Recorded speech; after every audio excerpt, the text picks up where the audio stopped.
How's it going, everyone? And I think we're live. Yes, we are. Welcome to another episode of No Excuses with two of your favorite show hosts for now, Aristil. And Volacel and Fern may show up at some point in the near future. Not really sure. Yeah, he Guess said we had to bring you. Yeah, he said he was gonna jump in, but that was the last thing he said, and he hasn't said anything since. th- th- uh, Something about climbing up and down ladders, and yeah, we're not sure the full details of what's going on with him. So he'll he's get here when he playing gets Donkey here. Kong IRL. Yeah. Oh. Um, Okay. but yeah. We are here to bring you the latest news about the games industry, etc., or we would be if there was any. Um, there's mainly muckraking taking place right now, from what I can tell. But yeah, if you'd like to get involved with the show, you can do so by sending us email at noexcusesvtw@gmail.com. You can follow us on the Twitter at noexcusesvtw. You can join us in the Discord server, which you can get to by clicking on the link provided in the show description underneath the archive on YouTube. Yes, indeed. So on the show this week, I had Thanksgiving week, so I had 3 days of one day of those 3 days. I technically had to go in, but there was nothing on, so I worry about it.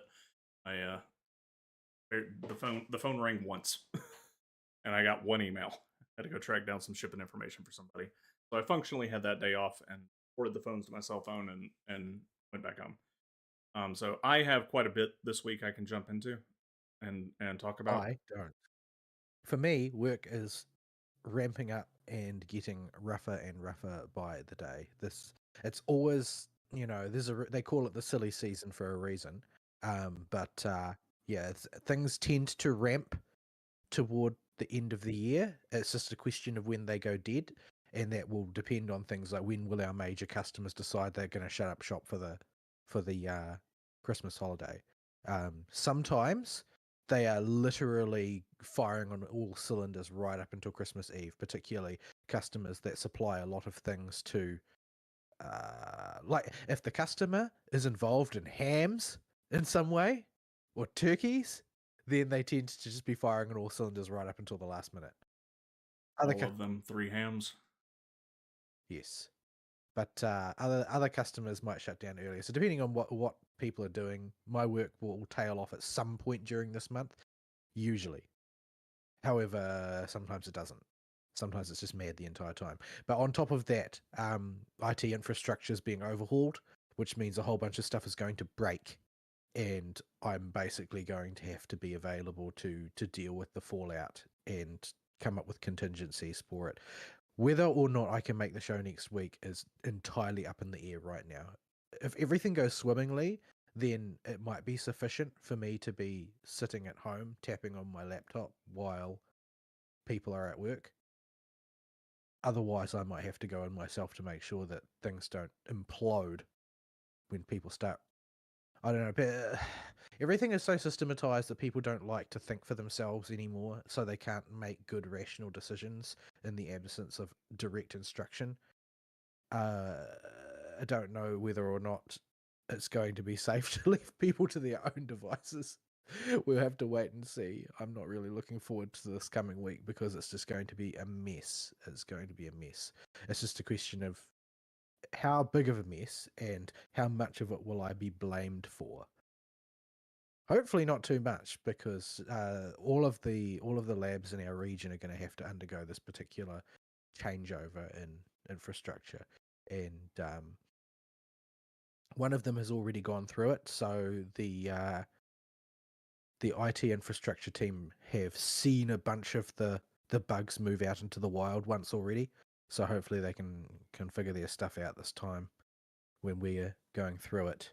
But they're going to try and do all of the southern labs at once, which means 4 different laboratories. Mine's the largest, but the other ones all have their own specialties and their own stuff going on, which needs to be somehow kept continuous while all of our information management collapses as the changeover takes place. So, yeah, I am too busy to do much of other things a lot of the time Is it due to.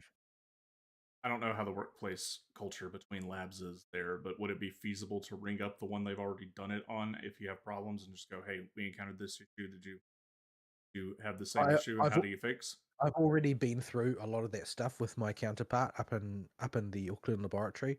Um, what did he do to prepare? What worked? What didn't work? What contingencies needed to be rolled out live so that we can have them in place before we start? But you know how IT is. It doesn't actually behave as systematically as you would think. It Yeah, tends to evolve in the moment. So especially in-house IT. Well, well, in-house wouldn't be so bad. The problem is it's in-house and the house happens to be a remote team in various other places. Like there is a team in Auckland that manage the infrastructure locally, but a lot of the software infrastructure for the information management is handled in either India or Malaysia. So yeah, there's a multi-tiered communication system that needs to be in place. So basically, whether or not I can show up will depend on whether they need somebody competent to handle complaints at the time, or whether like what I would prefer to happen is hopefully they can do faster than last time and they can get us back up and running by noon rather than taking all day, which is my optimistic estimate. And in that situation, I can just lay down the plans of what to do in advance, and my people can just toddle along following those instructions and hopefully behaving in a semi-rational way so that by the end of the day, we have got everything prepared to, when everything goes live again, just shunt all the data into the system and move on with our lives. Worst case scenario, on the other hand, is that you need somebody sitting at a computer all day, firing off ticket after ticket after ticket to IT in the hopes that they can fix something, which I'm really, really hoping won't be the case. yeah. But yeah, the expectation from everybody is, oh, well, everybody will be back on Monday to help clean up the fallout. Yeah, we don't actually operate like that. Hardly anything happens on a Monday. Most people are Tuesday to Saturday workers in my laboratory. So yeah, I don't know. I might be in for a hell week. Probably not as bad as the actual IT team who have to work like 5 7 day weeks in a row while this is happening. Have to work for once. Yeah, yeah. Well, to be fair, their team is getting hit by cuts as hard as anybody's, because the people upstairs are always looking to save a dollar here or there, and if that means, you know, cut off all the meat from the bones and leave a skeleton crew to run the entire operation, well, they will do that. Problem is, when you cut all the muscle away, it's hard to do the heavy lifting. I don't know, I think there's probably some bureaucrats that don't need their jobs, but since they're in charge of who gets hired and fired, well, yeah. But this is Corpo in a nutshell, basically. Anyway, I will do it entire life. but yeah, so my gaming time is going to be dramatically curtailed for the next few weeks, probably, as things start to get madder and fewer people are available as more people go on holiday and whatnot. I would like to take a break so I can play some video and relax a bit and sort of try and recover the tattered remnants of my mental health, but that's not a very likely scenario since I am constantly being told I need to use up my leave, but also told I can't go anywhere. Yeah, Corpo sucks. No, don't do it. Not even once. I'm gonna do everything I can to avoid ever have any kind of big corp. I do not like the structure. Do not like to. Just, I cannot think of something more the antithesis to how I work than.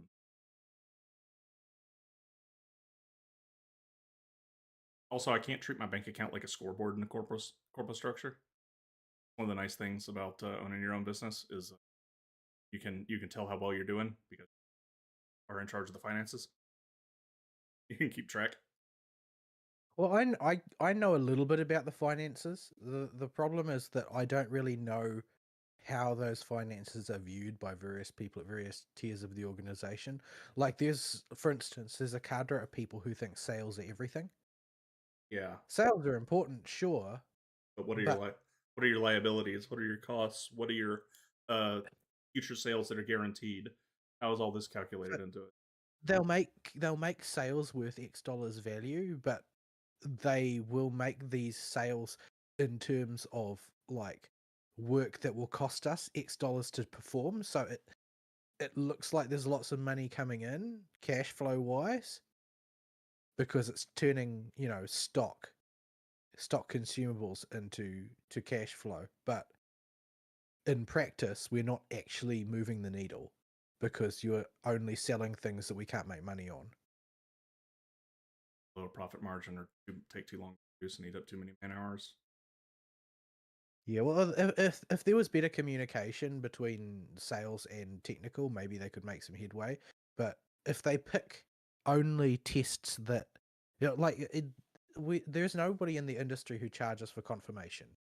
So everything is charged on the basis that X% of samples will require confirmation testing. Confirmation testing is much more arduous, much more expensive, and much more time consuming than the initial test.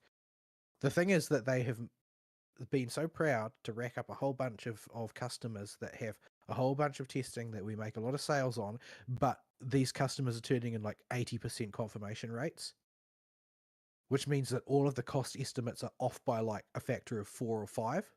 Hmm. They don't care about that. They don't even ask how many confirmations get done. So so they proudly look at their sales that they're making and think, oh look, what a great job I'm doing for the business. But they're selling at cost. I have the opposite problem with the opossum, where we will actually be doing pretty good because of the raw number of smaller sales for the particular month. But he'll be dooming and glooming because we haven't had a gangbuster mega job that month. Like, you do know that the vast majority of our profits are made on $1,000, $2,000 on that I spend, half a week to a week working on instead of the mega gangbuster jobs that take 3 months. I mean, if publicity was a really important thing in your job, he might be right. Like, if you needed the big jobs in order to get your name out there, but you've been established where you are for like 50, 100 years, haven't you? Yeah, we're like 80 years. 50s is when we were founded, I think.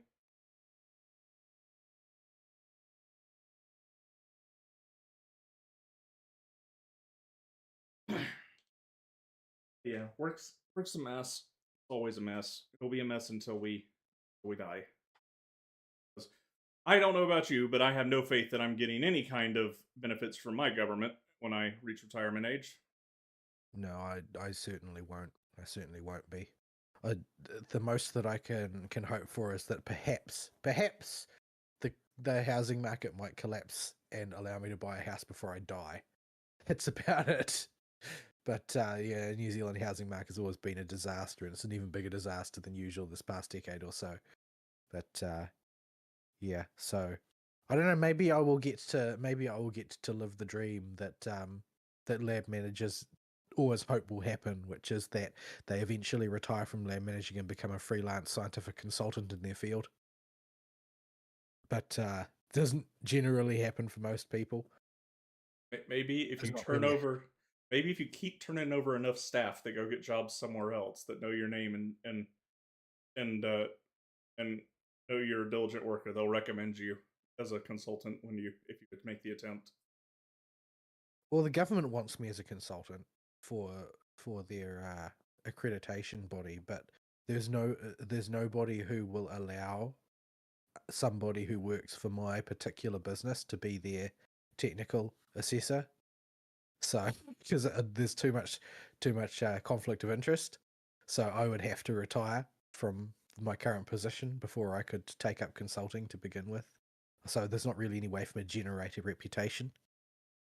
But yeah. Anyway, that's that. Pretty dismal. But yeah, so the short version is goodness only knows when I will be available over the next few weeks, as far as the show is concerned. Next week is very much up in the air. After that, things should gradually stabilize, but due to the short numbers of staff, somebody gets sick at the wrong time, well, then somebody's got to do the work. Otherwise, the place will fall over. And there are various key staff who are resigning as well. So I've got to somehow train up replacements and keep the place ticking over. When you're absolutely hell bent on running an organization on the absolute knife's edge of complete failure, then a person calling in sick can do a lot of damage to your workflow.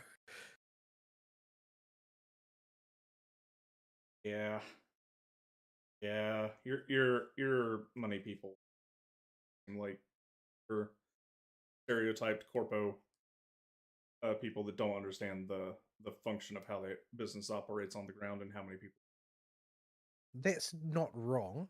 However, they are also the people that are fitted for the job in the sense that this is true everywhere. Like every business runs on the same basis. So in order to be competitive, you also have to be that suicidal.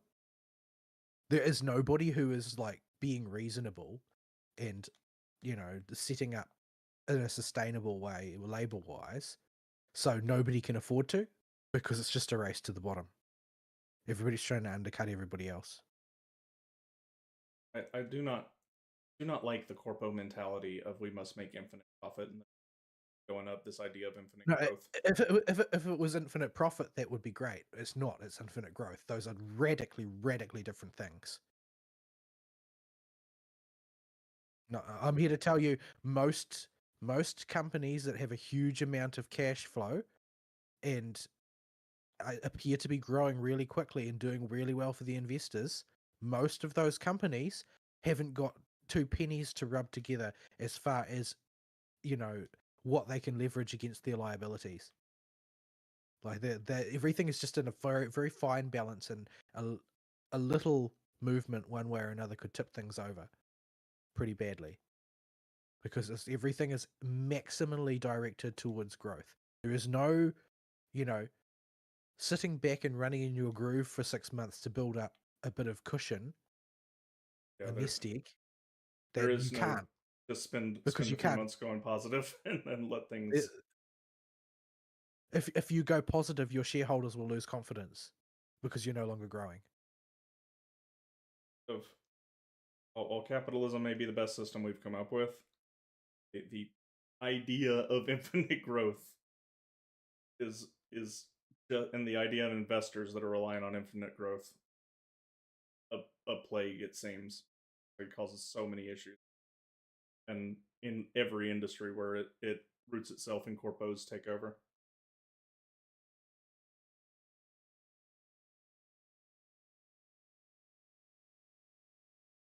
There's a certain group I want to blame for this, but we'll get kicked off YouTube. Serithus knows what you're talking about. You do.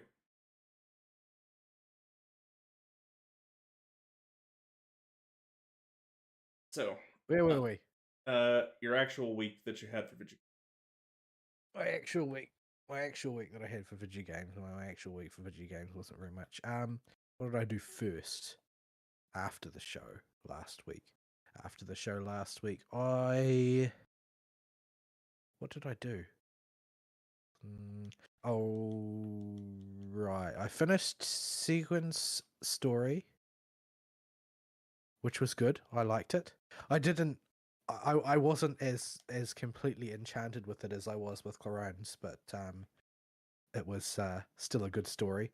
And I also did Emily's, which was a much simpler story in certain respects. It was a very sort of classic whodunit type of thing.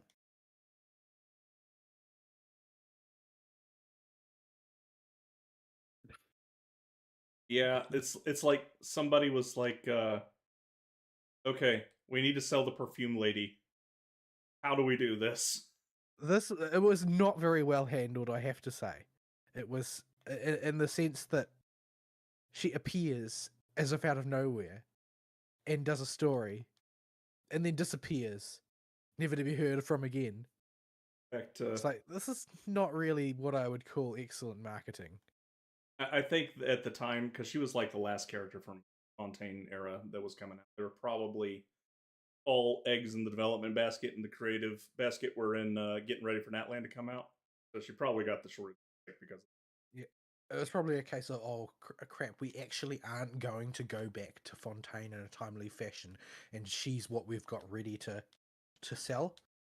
So we have to try and, make a sale.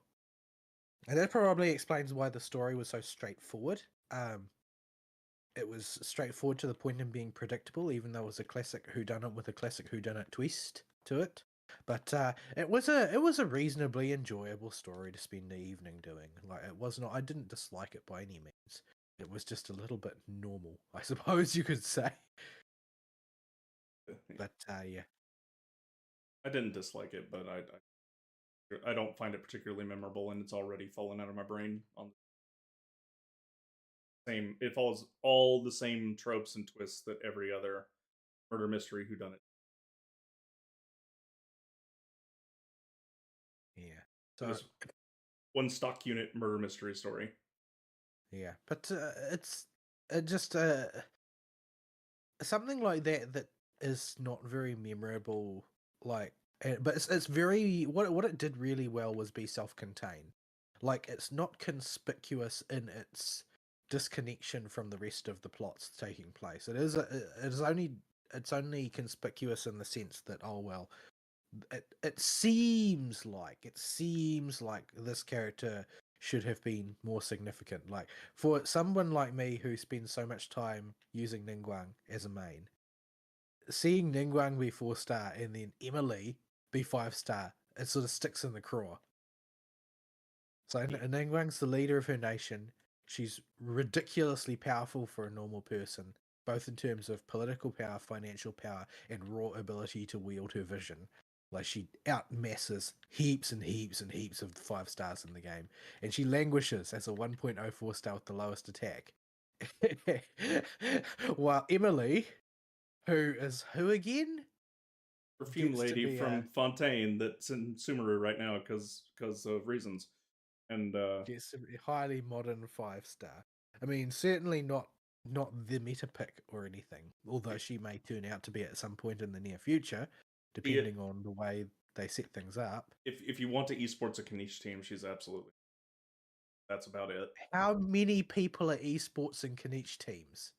Uh, Given how Burning and Burgeon work, I imagine not very many. And Kanish's his Natland quirk to restrain him from being Nouvelette is one of the more ridiculous ones with the tether system. Yeah. Oh, Nouvelette, the damage you've done. Like, Who will answer for it, Nouvelette? Will you?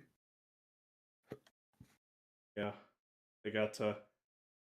I do wonder if they intentionally made the Natland characters in the way they're like, okay, we can't make them weaker than the too much weaker than Nouvelette, but we need a way to stop them from becoming Nouvelette because Nouvelette's real problem is he's alone and he's too easy to play. He doesn't need Yeah, anybody else.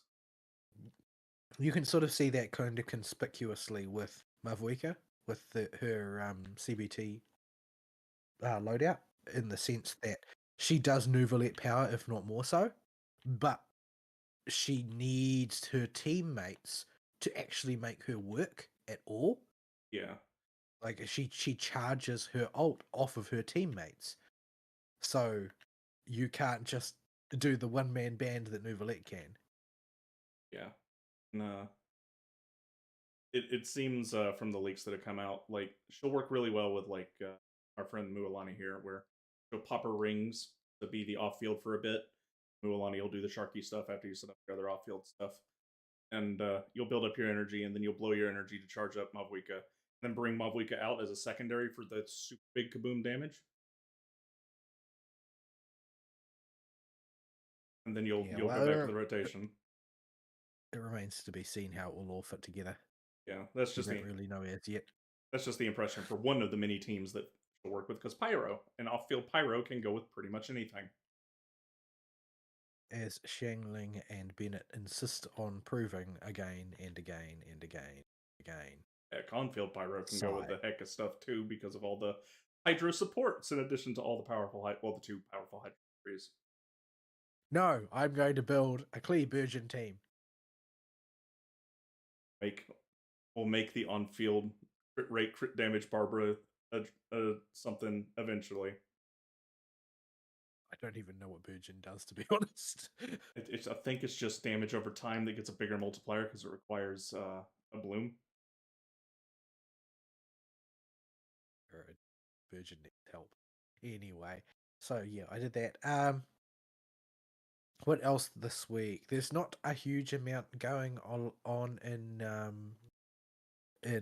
Star Rail this week, except for the new MOC that's rotated in. And boy, howdy, what an MOC it is! They have inflated HP values through the freaking roof. Yeah, you've got the usual crew who are lining up to say it's trivially easy, which I find a little bit frustrating. It's like, do you realize that this type of bragging doesn't work on anybody, right? It's just makes you seem like a dick. especially in a JRPG, just means you. But yeah, so I have cleared MOC to 36 stars, but it was a close fought thing, and unusually for an MOC, floor 11 was, I would say, equally as bad as floor 10 for me. There are a lot of people apparently who are having trouble with floor 11, largely because it's a floor that just really slows you down. Reason being that it's way off meta. Like it's what, first half True Sting, second half Adventurine, I think. It might be the other way around, but yeah, that sounds right. Yeah, so True Sting is way off meta. Like if you've still got an intact whatchamacallit, Jinglu team, or if you've got fully built Xingche with Sparkle, or or something like that, or maybe you're running in Biber Lune still. Well, they did just have a banner. Then you're not going to have any trouble with floor 11. But for everybody who that was not really the live meta at the time that they hit their stride playing, you're not going to have those teams, and True Sting is going to be a slog and a half. And Aventurine's just a slow fight anyway because he keeps making you play dice with him instead of fight. So, yeah, that's a bit of a pain in the neck. So yeah, that one went right down to the wire for me, just as much as the last one did. And the last one went down to the wire for me. Like I probably would have, if I had run Rapper instead of Firefly, I probably would have cleared it faster because there are more targets and they have short toughness bars but really long health bars, so they're always available to break over and over again.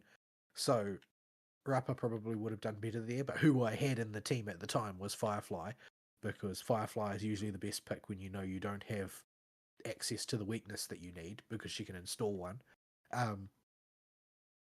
But yeah, I went right down to the wire on that one as well. I think it was 21 or 22 cycles remaining, so I got it pretty much as close as you can reasonably get to failing to 3-star it while still 3-starring it, and I'm fully expecting to only manage 34 or 35 stars next cycle, the way things are going. Yeah, I could barely 34 it. I got 20 to down to whatever, is it 20 turns remaining that you need to get stars You on a have note? 10 cycles across both bosses to get 3 stars. Okay. So yeah, I was down to whatever the wire was for the cutoff point, and I got 2 stars on 11, 12, and it was so far out of reach for me to even consider trying to So push. how many cycles did you have left? Were you scraping into 2, or did you have 2 comfortably? Check this. I actually don't know. Do a science.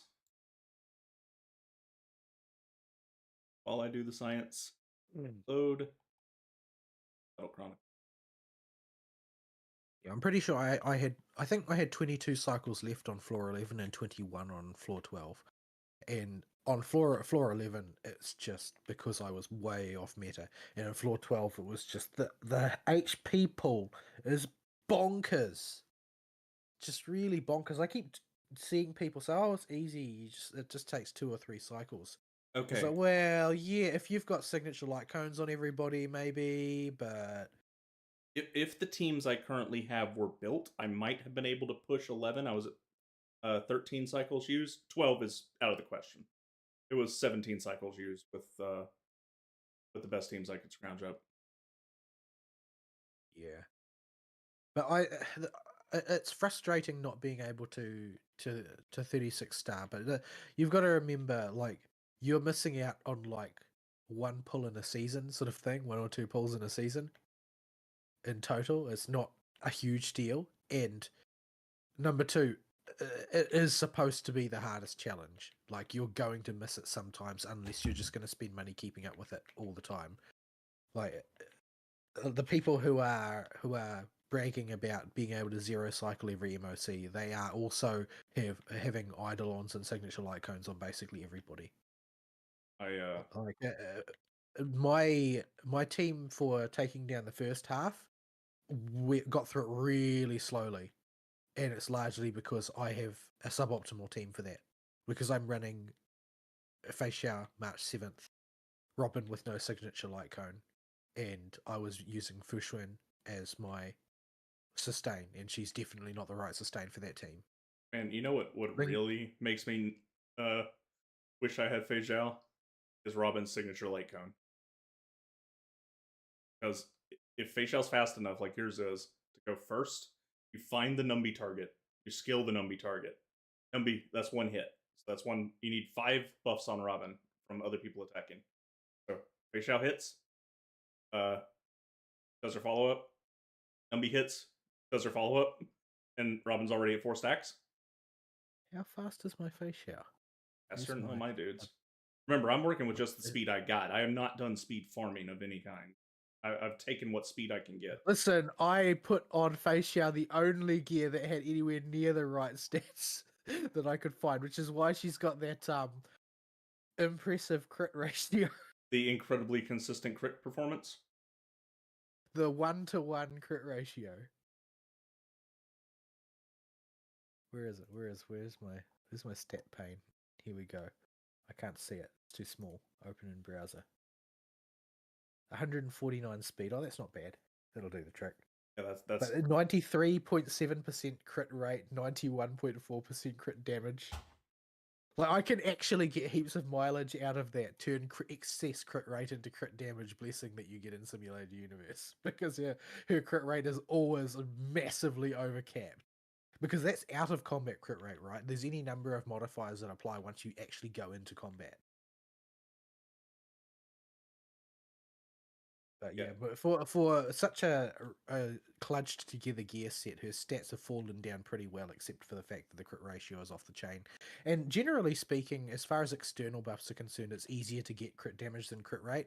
So I try to cope by saying, well, every time I take a crit damage buff of any kind, I'm getting maximum conceivable benefit from it. It is still cope though, because Yeah. that's a terrible ratio. Uh, let's see. I think Topaz is my fastest at 147, and I think Pella is my second fastest. Yeah, at 142. I don't have anybody in the 150s. Wow, getting 150 is a bit mad. Yeah, everybody. I have two, Acheron's 135, Sparkle's 136. Oh no, Sparkle's 136 and Acheron's 137 is perfect. Yeah, that's that +1 speed tuning. Yeah, the accidental +1 speed tuning. Everybody else is below at 120-ish or below. It's because I didn't have the spare speed boots. You know how long people work to try and accomplish that with Bronya back around in the early stages of the game? Like people would spend all their farming time speed tuning their Bronya to be exactly +1. Uh, every time I go looking for these things, I can't find them again on Hoyo. Like the site is just laid out in the most Byzantine way. So I don't know what my speeds are like. I think my Firefly was my fastest last I checked. No, maybe not. Let's see. Trailblazer 150, Rapper 149, Firefly 152, Robin 131. You don't need to get Robin very high though because she has that bonus on her first turn. Yeah, my Robin is at 111. I gave Ekron her one attack percent boots. what does my Robin have? Did I give her speed boots? No, my Robin has attack feet. Has attack feet from the dot set. Yeah, she has one piece with plus speed on it currently equipped. My Ekron's at 140, Black Swan at 132, Poor Doctor Ratio at 105, Runmei at 150, Lingsha at 135, Aisha at 139, Jeopard at 117, Kafka at 134, Himiko 135, Gallagher 125. March 7th, 133, but she always seems to go first, so she must have an ability for that. Gui-chan at 131, Pella at 148? Where did she get all that speed from? I think she has a bunch of just speed traces because I don't have very much speed gear on her either. Mine's at 142. Yeah. Herta is the saddest at 107, but I've avoided giving her speed gear because she gets all of her damage out of her follow-ups anyway, so having her attack more often is not going to help anything. Yeah, I've got mine in a similar boat. Yeah, so it looks like my speed's actually doing pretty well. Pity about the rest of my stats. I suppose it helps that I keep every speed boots I ever get. But yeah. Anyway, so MOC was a rough ride this time, and it's probably just going to get rougher going forward because the next cycle of MOC is likely going to assume everybody has Sunday, who is going to be like the mad hyper carry buffer. So I don't know. Like even if I pull Sunday, like, I haven't decided whether or not I'm going to pull for Sunday. Like the incentive is quite high because it seems like he's going to be a premier Harmony support going into a new meta, which could mean that either he will be Sparkle and relevant for a season, or Ryan May and relevant for an eternity. It's hard to say. Yeah, he's given how hype the community seems to have been for Sunday. I would think they want him to stick around, but I would assume so as well. It's just that it's the demands on my Stellar Jade purse are going to be pretty high forthgoing because I really really want the Herta as well because I love the character. I don't so much love Sunday. I think Sunday's a bit of a sad sack.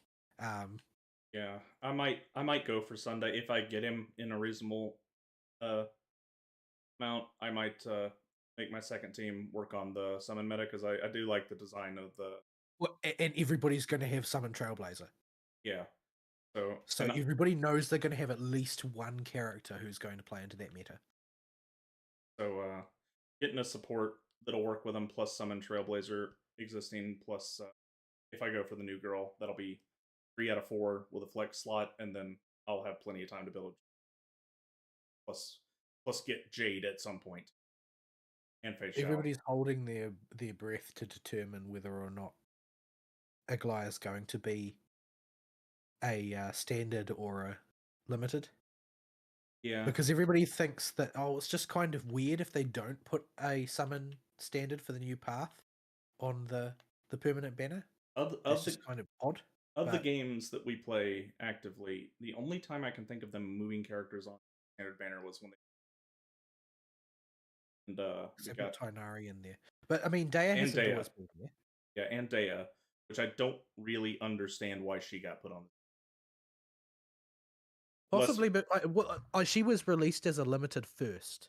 I remember hearing somebody tell me that. I don't know if that's actually true, but it could be that because she was so underwhelming, they realized that nobody would ever pull on that banner. And so rather than just make her a character who's not available, they put her on the whatchamacallit, the I, standard list. I guess because that first Eidolon is so absolutely necessary to even activate the character. Yeah, well, and also once you've done it, is it really that?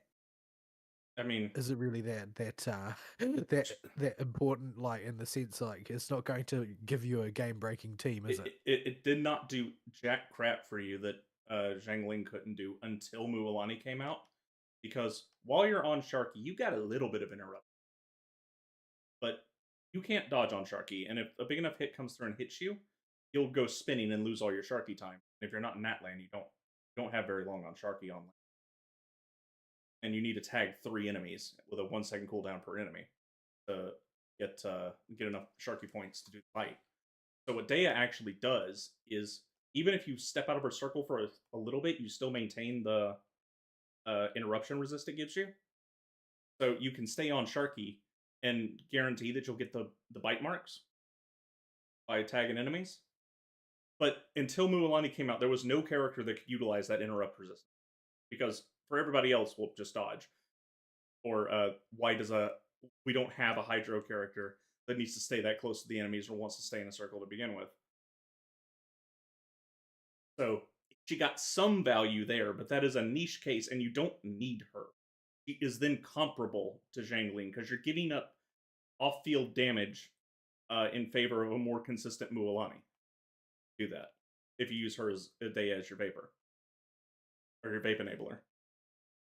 So it's just a side grade for different types of content. She's still not good enough to stand on her own.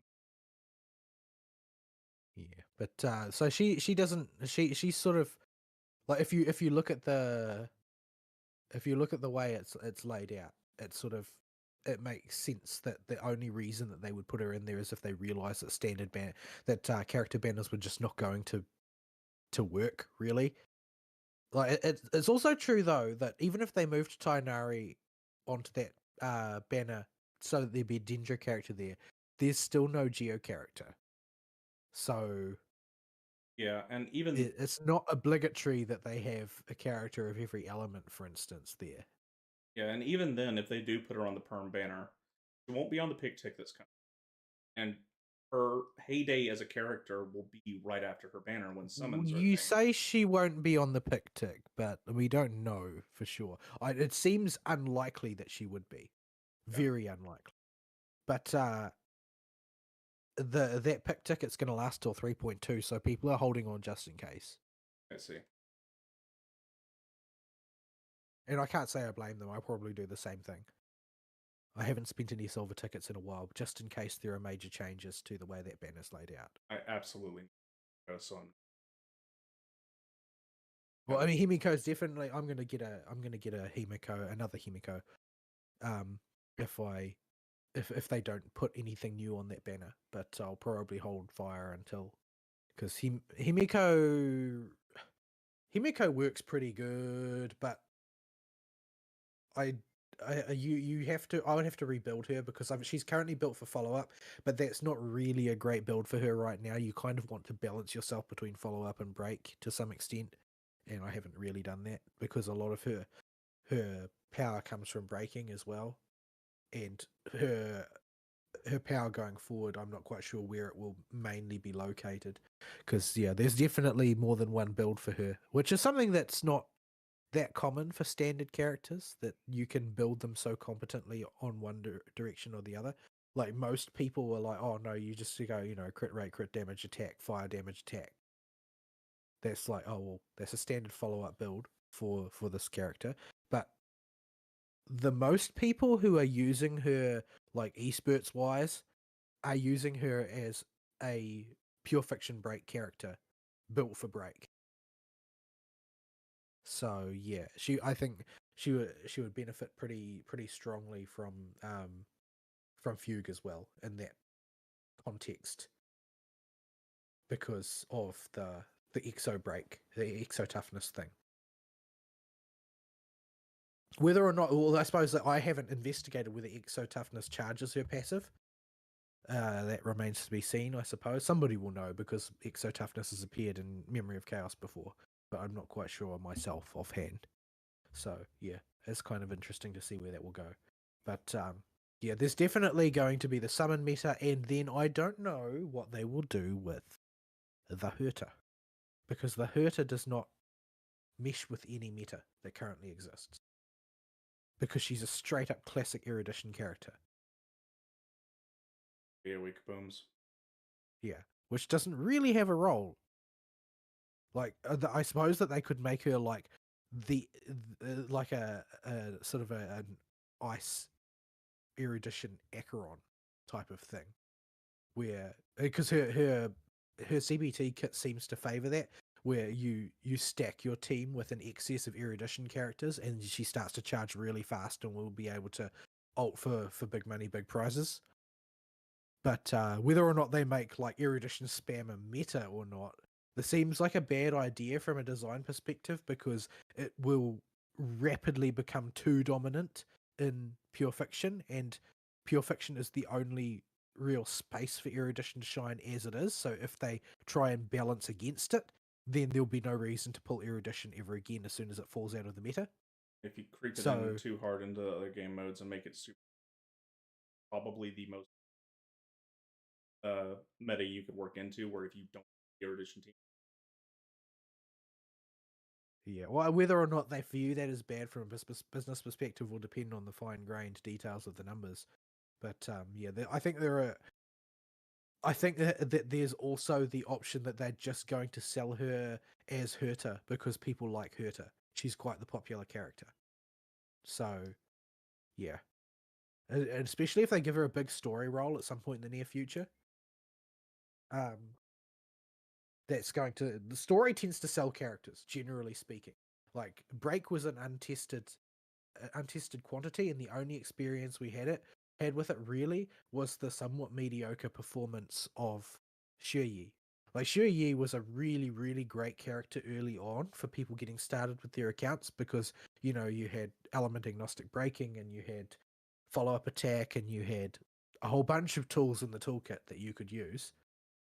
And so she was a really solid character, and I used her quite a lot early on. But that was what people recognized as Break initially, and then Firefly basically overturned things and built a new meta around herself. But what actually sold Firefly was not that the meta was good. What sold Firefly is that everybody loved Firefly. So yeah, they could play a similar angle with Herta. But yeah, a lot remains to be seen about that. I don't know how much longer is left on the old current banner. I'm still sort of tempted to pull for Aventurine because of his raw power as a sustain is just through the roof. yeah, 2 days. But You could always do a budget 40 or 50 pulls. If you don't get him, whatever. If you do get him, cool. If you don't, then it's just yeah, that's what I think that that was that my might approach with be Shaska. yeah, but you were also not in a right state of mind at the time. I don't hear a denial. But I'm not saying I was. but the I haven't decided on that yet. I haven't decided on that yet, because if I'm definitely not going to bother to pull for Sunday, then I definitely will throw at least some pulls at Adventuring just to see what happens.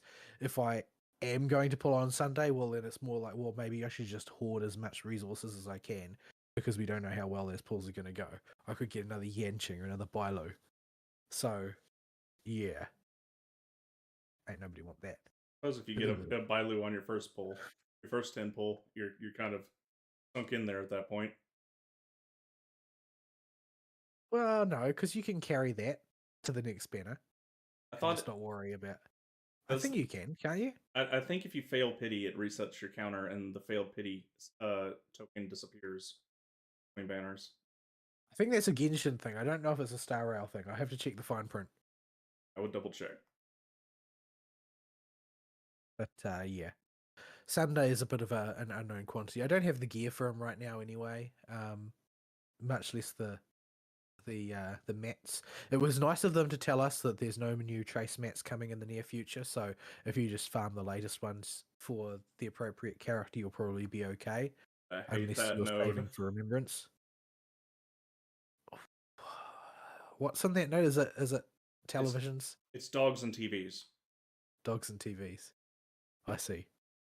And like I mentioned, I don't have a whole lot of super fast characters, and all my characters are single target. So, hoping the computer can hit the TVs the right number of times is a big part of the farming stage there. Otherwise, Robin just ain't going to start singing. TVs. Anyway, so Star Rail, Genshin. Like later on in the week, what else did I do in Genshin? I haven't had much time to explore the new areas, so I've done pretty limited stuff. I've only done I've done the tribal quests and the incredibly short interlude. That's about it. Yeah, I don't think I've done anything else. Flower Feather Clan. This is what trauma's like after the war. Uh, when with Abyss added onto it, and Capitano wants to say. I don't think I've ever seen a single onomatopoeia stretched so far before, though. That is specifically the word cheap. Ah, Cheap seems to be a highly descriptive word, encompassing a large number of very strange sounds. yes. I think I mentioned that does not sound like a cheat over Discord when I was doing the quest. There's a lot of cheaping. Everything translates to cheap, in fact. No matter what bizarre noise might emerge from that bird's mouth, cheap. So when you say you did the tribal quests, does that mean the new character story quests? Yeah, I finished Chaska's one, and I did the first 2 chapters of the Masters of the Night Wind. I liked Shaska's one, even though the villain twist at the end was uh Grown worthy. yeah, it was it was going to be so grown worthy. That was the thing stopping me from 100% locking on. It's obviously going to happen because it would be just too. But the rest of her quests I liked, even if she is an autistic bird daughter. I used to go see Bird Mommy, Bird Sister.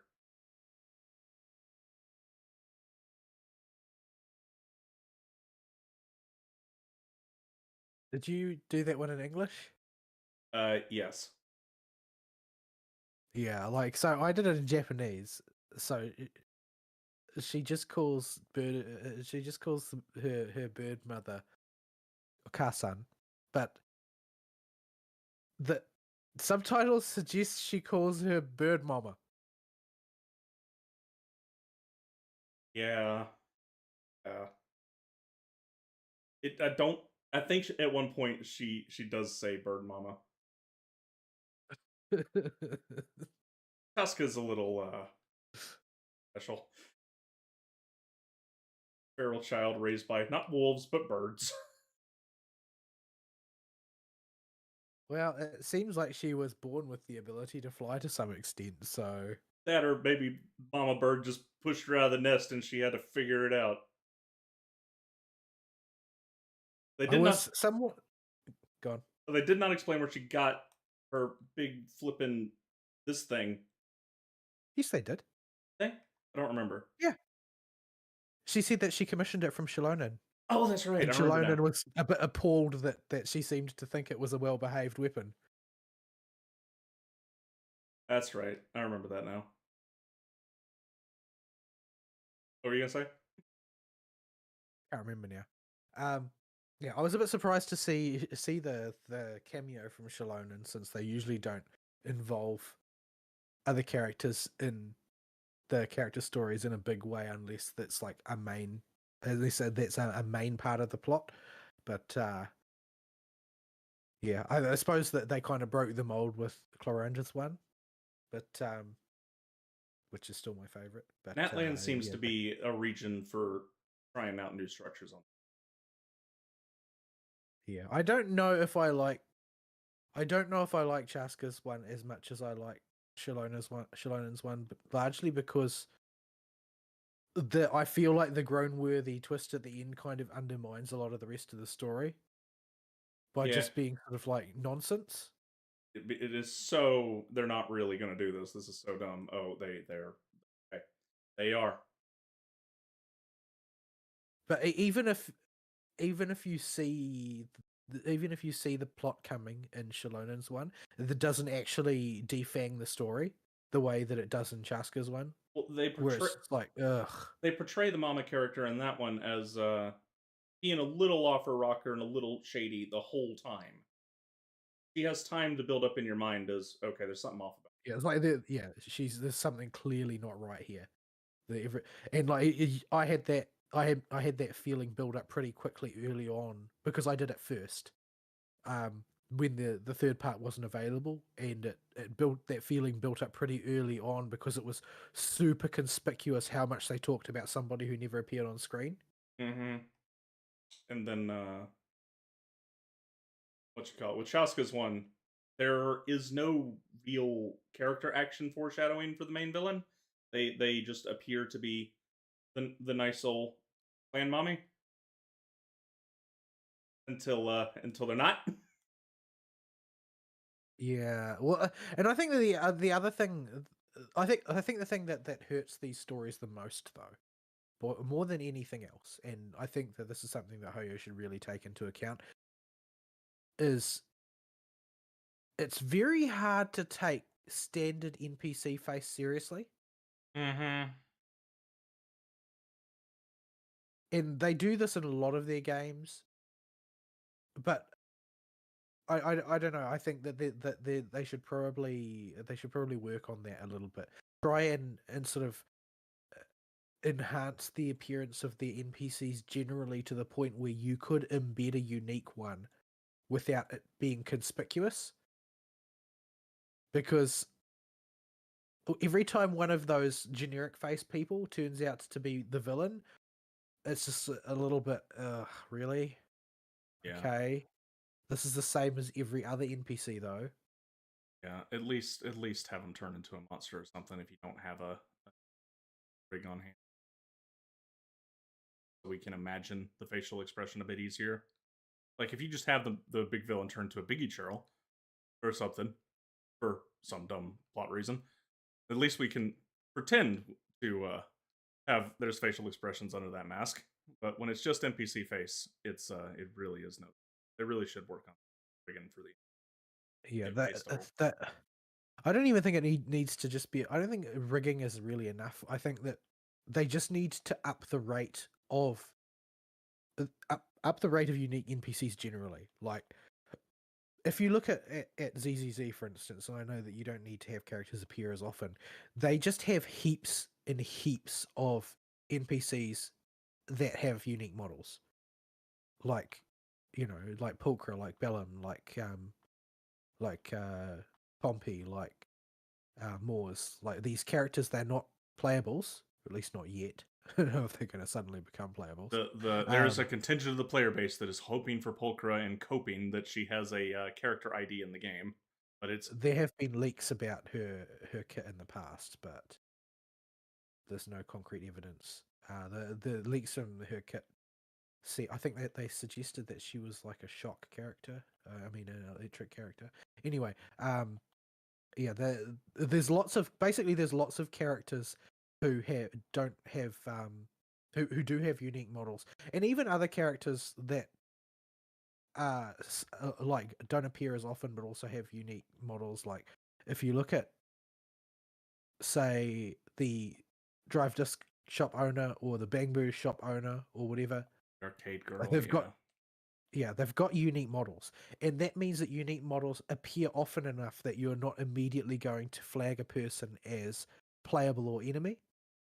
And that's a threshold that I think Genshin needs to reach. Like, you just need to make it routine for unique character models to appear in special stories so that people can't, metagame out what their role in the story is. And then when you decide that you're going to have one of them become the villain or whatever, it will be much easier to buy. Because I did not find Chaska's story particularly easy to buy. I was with it I until we got to the villain reveal. I was on board, and it. I didn't have as much trouble with the Children of the Echoes one for the simple reason that flat NPC face is kind of a little bit uncanny, right? Mhm. So it kind of worked in a weird way. The sort of like weird flat expression, the weird smiles that don't quite meet the eyes. She just looks a little bit crazy all the time because she's an NPC. So it's sort of an accidentally it works type of thing. Mhm. But in Chaska's one's case, like it's just a dead face of someone who's clearly off their rocker, and she's just not that credible as somebody who's staging a political coup. I'm sorry. And it doesn't seem like she really did enough groundwork. She, if they had done any kind of competent foreshadowing, I think it might have worked. But they really didn't. At least in my opinion, they didn't. I could have missed something really crucial, but there seemed like there were, a dozen things that character did that she could have not done and made her cause more successful. Yeah. Because she seems to be playing against herself a lot of the time. Yeah. It. The villain and the twist at the end. I when I realized that's where we were going with this, I was able to, for some reason, quickly flip my brain. Okay, we're just doing this. Focus on everything else. And it did not hit too bad for me because the rest of the story was pretty good. And the I think I think if you had not told me that you liked it a lot, I probably would have appreciated it more. But yeah, I feel like I went in with expectations as a result, yeah, and it made it worse. yeah. I did like it. It's only when I think about it in retrospect that I remember the twist, because it really is just the twist. I think the rest of it's perfectly fine at the very least, and really good in some parts. I think the Yeah, I mean, I liked the rest of it, but the thing is, every story can only really be as good as its climax. And if you really just drop the ball in the great reveal, then it just undermines all the work you've done so far. I mean, as far as getting to know Chaska, it's an okay experience. If you really like Chaska, then I think you'll get more out of it. But now, basically, the entire story hangs on Chaska and not on the actual narrative. yeah. I mean, she's a likable character in her own autistic way. I don't think I'll pull for her. I Uh, mean, if in a world where primo gems were more plentiful, I would probably pull for her, but they are not, so I won't. yeah, she was never going to be a pull to even soft pity character for me, because it's I just wanted her for because she rides her gun around to roll around in town with and use her for a little bit in that land. But she Yeah, and it's certainly fun riding around on the gun. yeah, Like you feel very mobile and very cool doing it, but that's about all it's got going for it, really. and when you Like got Chaska as a character is not going to overturn any paradigms. and she is actually relatively weak, I think, in terms of her damage output, unless you get her the perfect gear with a full Pesh team that can fully support her. She just ain't hitting very hard. She does about half the damage a move when she's near a little bit above her midpoint for gear. Like it's I think she's selling on her gun and her legs. I think more or less. it was her hat Um, that sold me.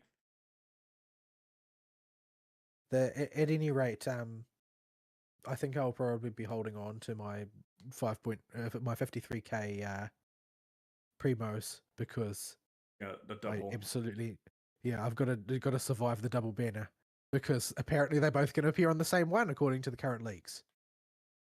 It's going to be Mavuika Sitlali at the same time, which is going to be rough, This will mean really rough. nobody will have Sitlali. Yeah. Which that could mean one of two things. Either they think she's going to be irrelevant, or they want the handful of diehards like me to be able to make everybody else jealous. Which I Yeah. don't think is going to be the case, to be honest. Or they're gonna make her a regret pull, wish I had pulled for in the future with my future knowledge, and make people want to roll on her because they definitely didn't get her the first. Yeah, I don't know what that will look like. Maybe it'll turn out that she just like pairs obnoxiously well with Mavuika for some reason. Yeah, maybe end user license agreement comes in there and makes physical a thing again. That's when they'll rerun end user license agreement. Is in the near future. Goodness knows there are people champing at the bit for it. She doesn't actually benefit cryo characters very much though. Yeah, She does benefit physical, she benefits melt, she benefits freeze, but but she doesn't really benefit her own element in any particular way. and So I'm end user afraid license agreement. Risley fans are left out in the cold again. Yeah, so she's your good old Frimine end user license agreement support. Hey, people used to build a Rosario physical back in the day. We used to build Zhang Ling physical back in the day because we didn't know what we were doing. True, but anyway, um, yeah, that's that. ZZZ, I've fallen way behind. I'm still suffering from arpeggio fault. I just, You have discovered the infinite loops. yeah, and that's the thing, though, right? I feel like I'm being manipulated when I'm playing the game. Like, I'm not. I'm no longer playing to complete it, and I'm no longer playing to win. I'm not even playing to get it out of my freaking quest log. I'm playing because it has me in a psychological trap that I Yeah. resent and I can't stop. So here's my crack theory. The Bang Boo TV guy was so mad that his stuff uh, didn't stick with the people that the business people came up to and said, "Look, people need to tell us that a Bang Boo thing is good. We'll give you one more shot. Put together something, and we'll weigh it against the combat stuff and see if we want to continue on this line." So he And made so the he decided to do Sword Art Online and trap people in the game. that and because they're spending so much time in it, he can go to the money people and go, "Look how much time they spent in Arpeggio Fault." Yeah, it's like oh, this is user engagement. This It, hourly active users. yeah, Look how high they are. yeah. This is his game plan with Arpeggio Fault.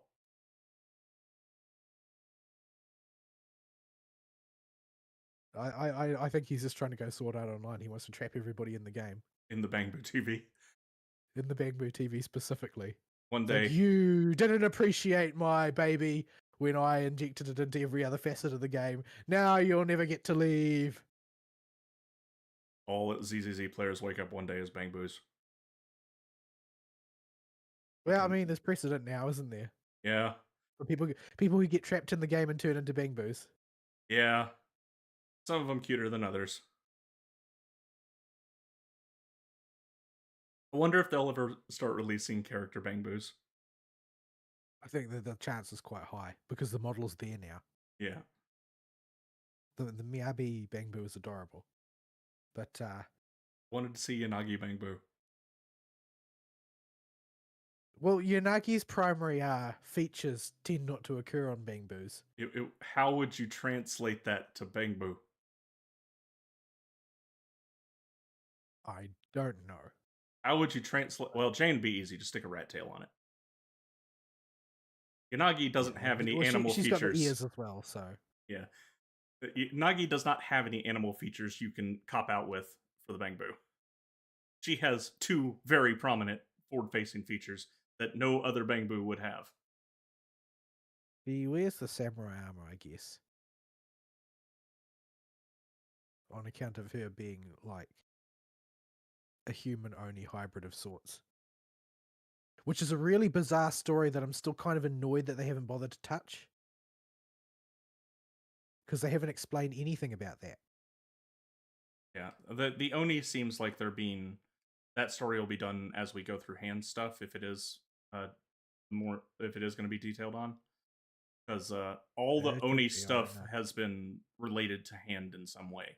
Because Shikaku is an Oni, and Yanagi is the only other character that's played into that bit of the and she's with Hand. Yeah. Well, I mean, the thing is that Yanagi wasn't with Hand at the time that she resolved the war with the Oni. So Well, they can use that as a yeah, tie-in point after they get established with Hand. like I think she was actually part of the same organization as Soldier 11, not the same unit, but the same organization at the time that she got involved in that war. Mm-hmm. But yeah, anyway, it's just sort of a bit annoying that they've sort of given Hand a spark of the spotlight, and then taken the spotlight away, and we don't know anything more about them Yeah, other than that they're all absolutely autistic. their own very, very special and unique. I'm curious, what was available?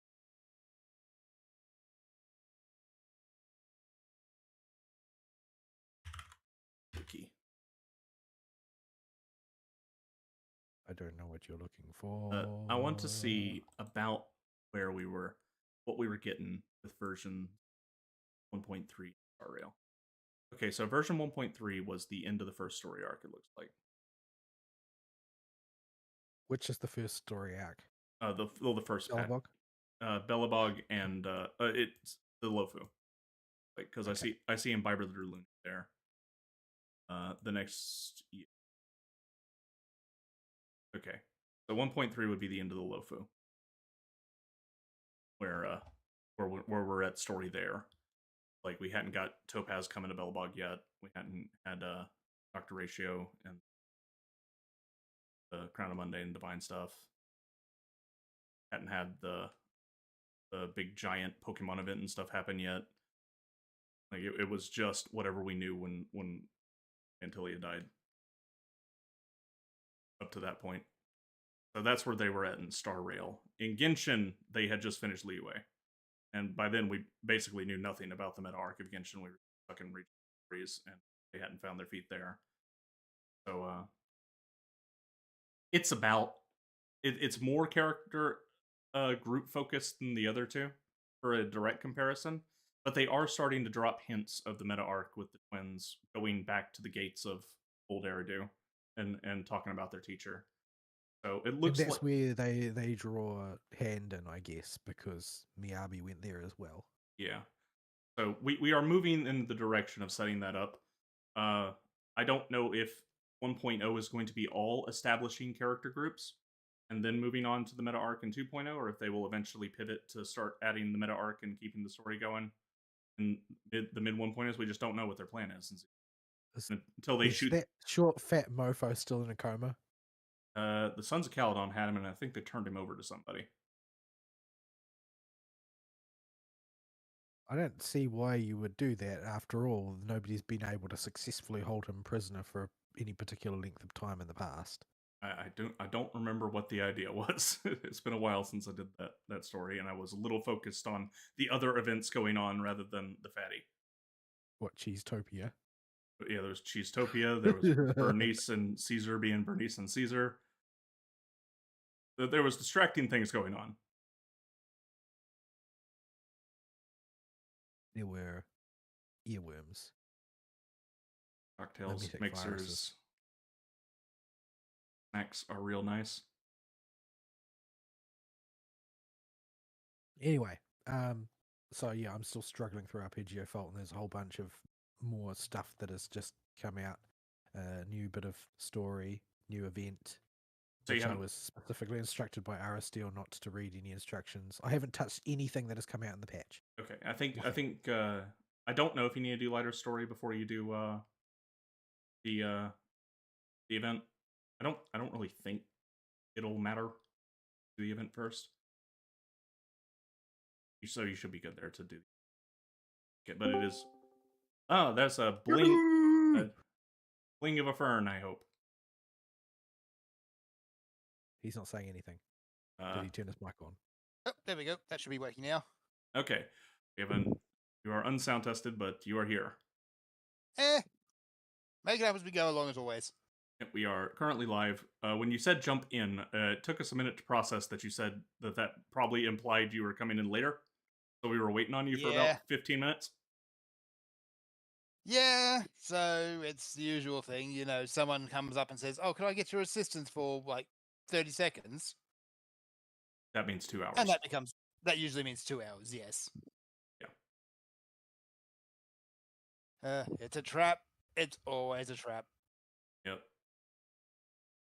So we were going over the recent Hoyo ventures while you weren't here. Mhm.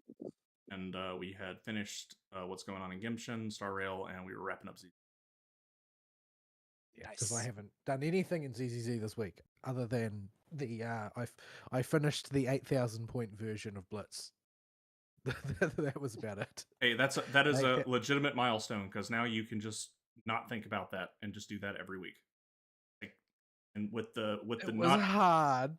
with the Everything hurt so much and took no damage. when you say hits hard, I was doing at the time Battle Tower in floor 20 plus.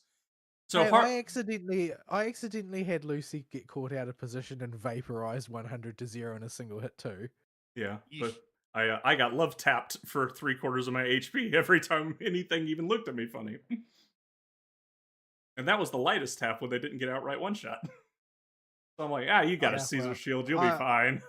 I had the foresight to roll on Best Girl, so I'm basically immortal.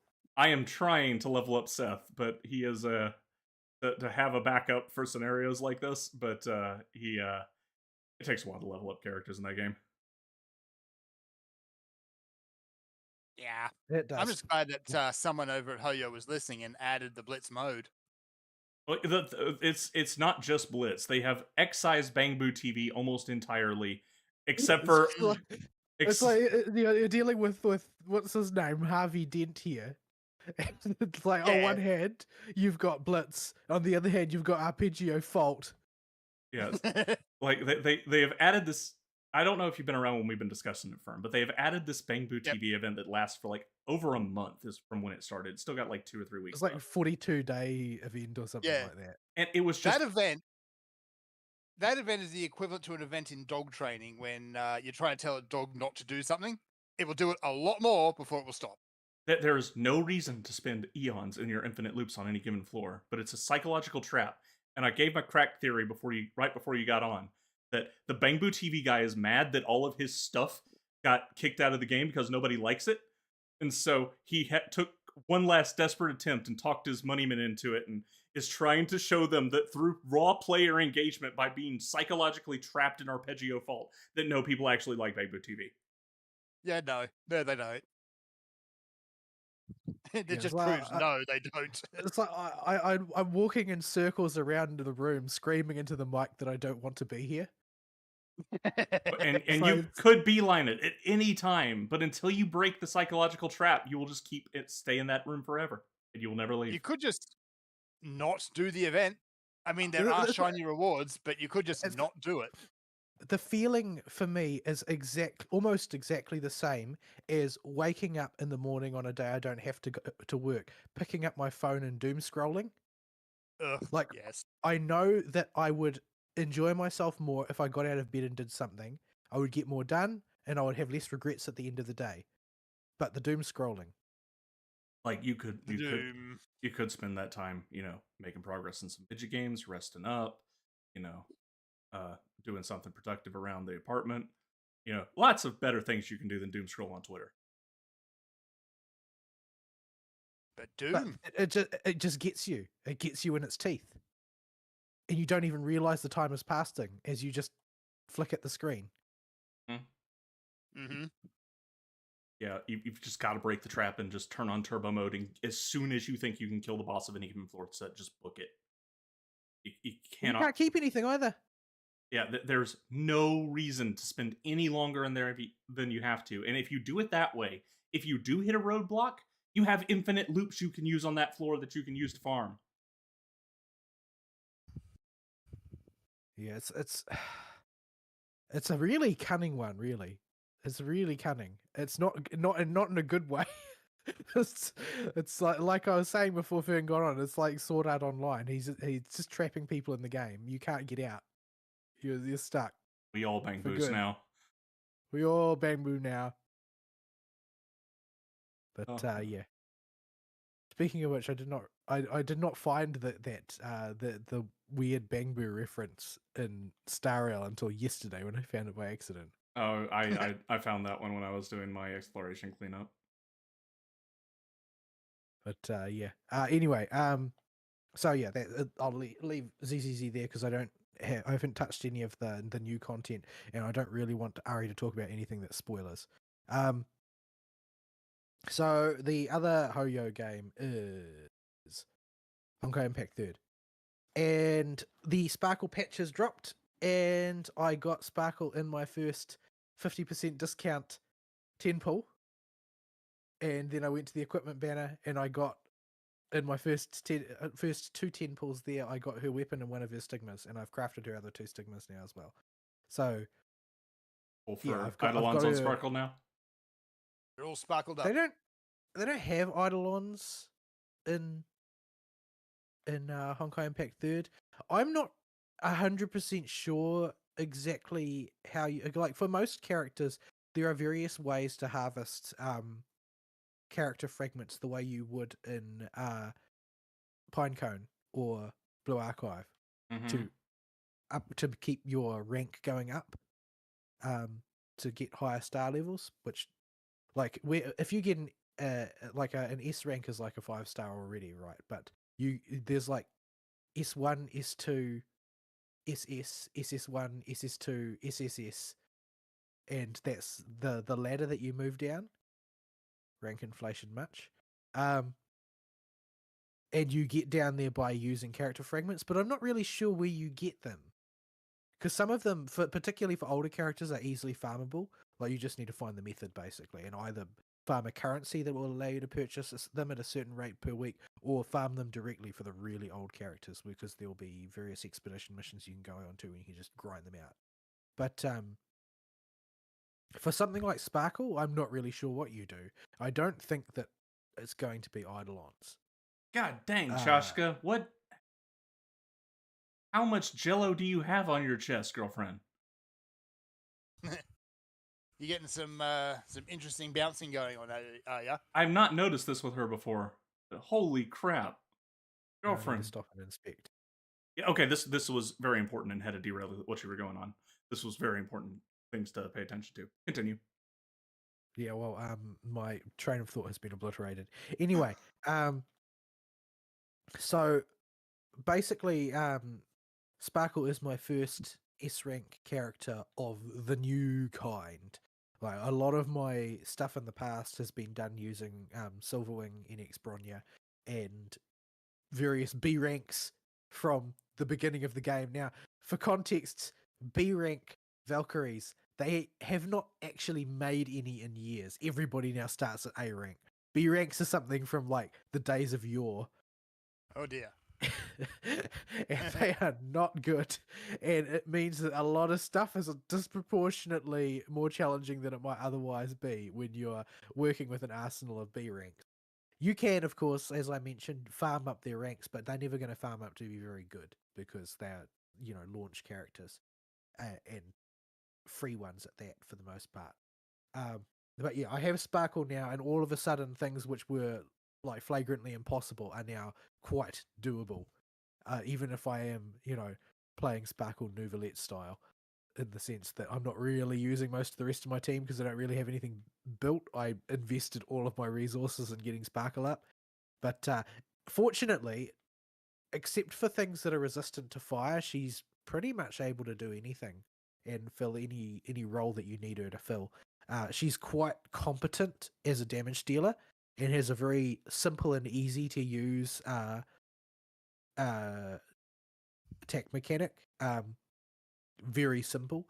There are some others in the game that are quite complicated to do correctly and require a lot of forethought and coordination, but Sparkle is not one of those. Sparkle, you can just get your stick and start whacking pretty much.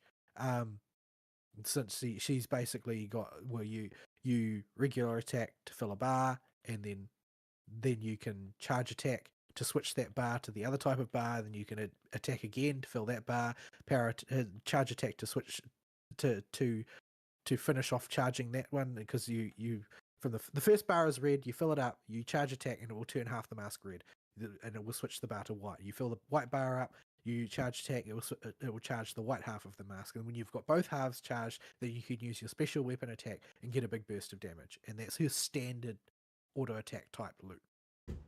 But she's got an interesting ult where when you use her ult, the UI changes to the Star Rail ult, the Star Rail UI, where all your characters are standing in a row, and you select which character you're going to use her ult on, and it changes the UI, so it's got the same sort of HP readout. It's got sort of like the circular ultimate button with the energy fill color on it and that type of thing. Like, just changes the whole UI. And it even adds an action order thing to the screen, even though action order doesn't do anything in a real-time game. So yeah, it's definitely quite tongue-in-cheek. But you can select Sparkle to use the ult, and then she'll use a reasonably respectable nuke, or you can use it on one of her companion characters, in which case her ult will basically give them a big buff and then switch them in as the active character. So yeah, she's very, very simple to use, but good payoff. So the impression I get is that she was specifically pitched for people like me who are interested in having a go at Honkai Impact 3rd, but really don't have the time to learn every character from scratch the way you're basically expected to by the game, and need something to help them get their feet wet. So yeah, in that sense, I think it works quite well. Her actual event is odd. It doesn't make a lot of sense out of context, because I haven't done part 2 of the story. I'm still, a third of the way through part 1, because the story is long. But the gist of it is you are trying to... There seems to be, in Honkai Impact 3rd, a parallel story, not quite, but similar in tongue-in-cheekness to the Servant universe in FGO, in that, yes, it's actually a thing that happens in universe, but yes, it's extremely silly, and the story acknowledges that it's extremely silly and a little bit of a fourth wall breaker. And that's the sort of continuity in which it takes place. But it's basically Vita and Sparkle trying to solve a problem. And Vita is sort of Honkai Impact 3rd's Sparkle, in that she's just kind of a troublemaker. Except that Sparkle revels in her troublemaking and doesn't mind being viewed as a troublemaker, whereas Vita pretends like she's hurt by being viewed as a troublemaker. She is not. She is not at all. She revels in every second of it. So the stage that was released this week was on Herta Space Station. You basically roam around doing mini puzzles and mini quests there, and every few days they're going to release another planet. So the next one will be Bellabog. But the core mechanic is basically poker. What? Basically poker. But you sparkle. But you're Sparkle, so you cheat. Really? But yeah, so basically, every time you run into a conflict in this mini event, you will solve it by playing cards, and it's of the format where basically 6 cards are dealt in how in the sort of, what is the one, Texas Hold'em, I think, where you deal out 2 public cards. Yeah. Yep. I can't remember. Yeah. The flop, I believe it's called. I'll take your word for it. I don't know anything about card games. Poker has some weird names for everything, yeah. So there, it will deal out 3 sets of public cards, and you can play 2 cards per turn across like 3 or 4 rounds, depending on the format, and you need to basically win 2 out of 3 of those. So you've got to build basically 3 hands at once, with various cheating. And there's particular decks with particular which are weighted towards particular things as well, sort of like the way you would stack your deck in Balatro, for instance. Although it's not as dense as that. But yeah, so it's a very simple mechanic, but people have become very fanatical about it very quickly, and there's a very energetic PvP scene. I have done one round of it in PvP, and the outcome was largely unpredictable. I was losing until the final round, and then I won, and I won all of the fields on which I was previously losing, and lost the one that I was actually competitive in. So yeah, I don't know.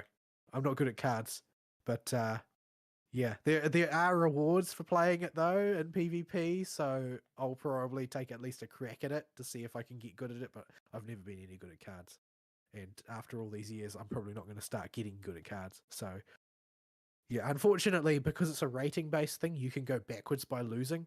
So actually climbing to the peak is going to be rough. And it's not populated by useless bots like most PvP things in gacha games. So mean, Yeah. One day they will release Mahjong with rating as an event in Star Rail with Chinche. It's only a almost matter of certainly, time. almost certainly. Like I would be far more surprised if they never did. I'm gonna have to bust out my Yakuza skills. Well, they'll definitely simplify it. I know. They would do. Hmm. Your Yakuza skills will probably not get brought to bear. But yeah. Yeah, so there's not really much else to say about that right at the moment, other than I spent all of this time building up a big reservoir of premium currency and they didn't have to spend any of it. So I will probably just pull for Vita when she goes on rerun at the end of the Sparkle banner, because usually they will immediately rerun. It seems to be a relatively common cycle in Honkai Impact Third that there's only one banner, and it's the premium character. There is hard pity at 90, and you never lose a 50-50. There's no 50-50 mechanic. And then when that character's banner is up for that patch, the last week of the patch will be the rerun of the previous character's one. So yeah, so I'll probably just roll on Vita and pull Vita. I don't really have any reason to believe that she's going to suddenly become irrelevant, because she seems outrageously powerful. She has a mecha. I mean, come on. it's kind of cheating, isn't it? Yeah, and I think she knows it's kind of cheating, and is not that concerned about that. Fair enough. But yeah, if you haven't seen the cinematic that they did of Sparkle fighting Vita, and I recommend watching it because it's a bit of a lark. They definitely spent a lot of money on it. But yeah, so yeah, I'm going to continue to develop my Sparkle and make my way through the story at a stately pace until I get caught up, because the more I review it, the more sort of like overlaps I see in the way things are structured.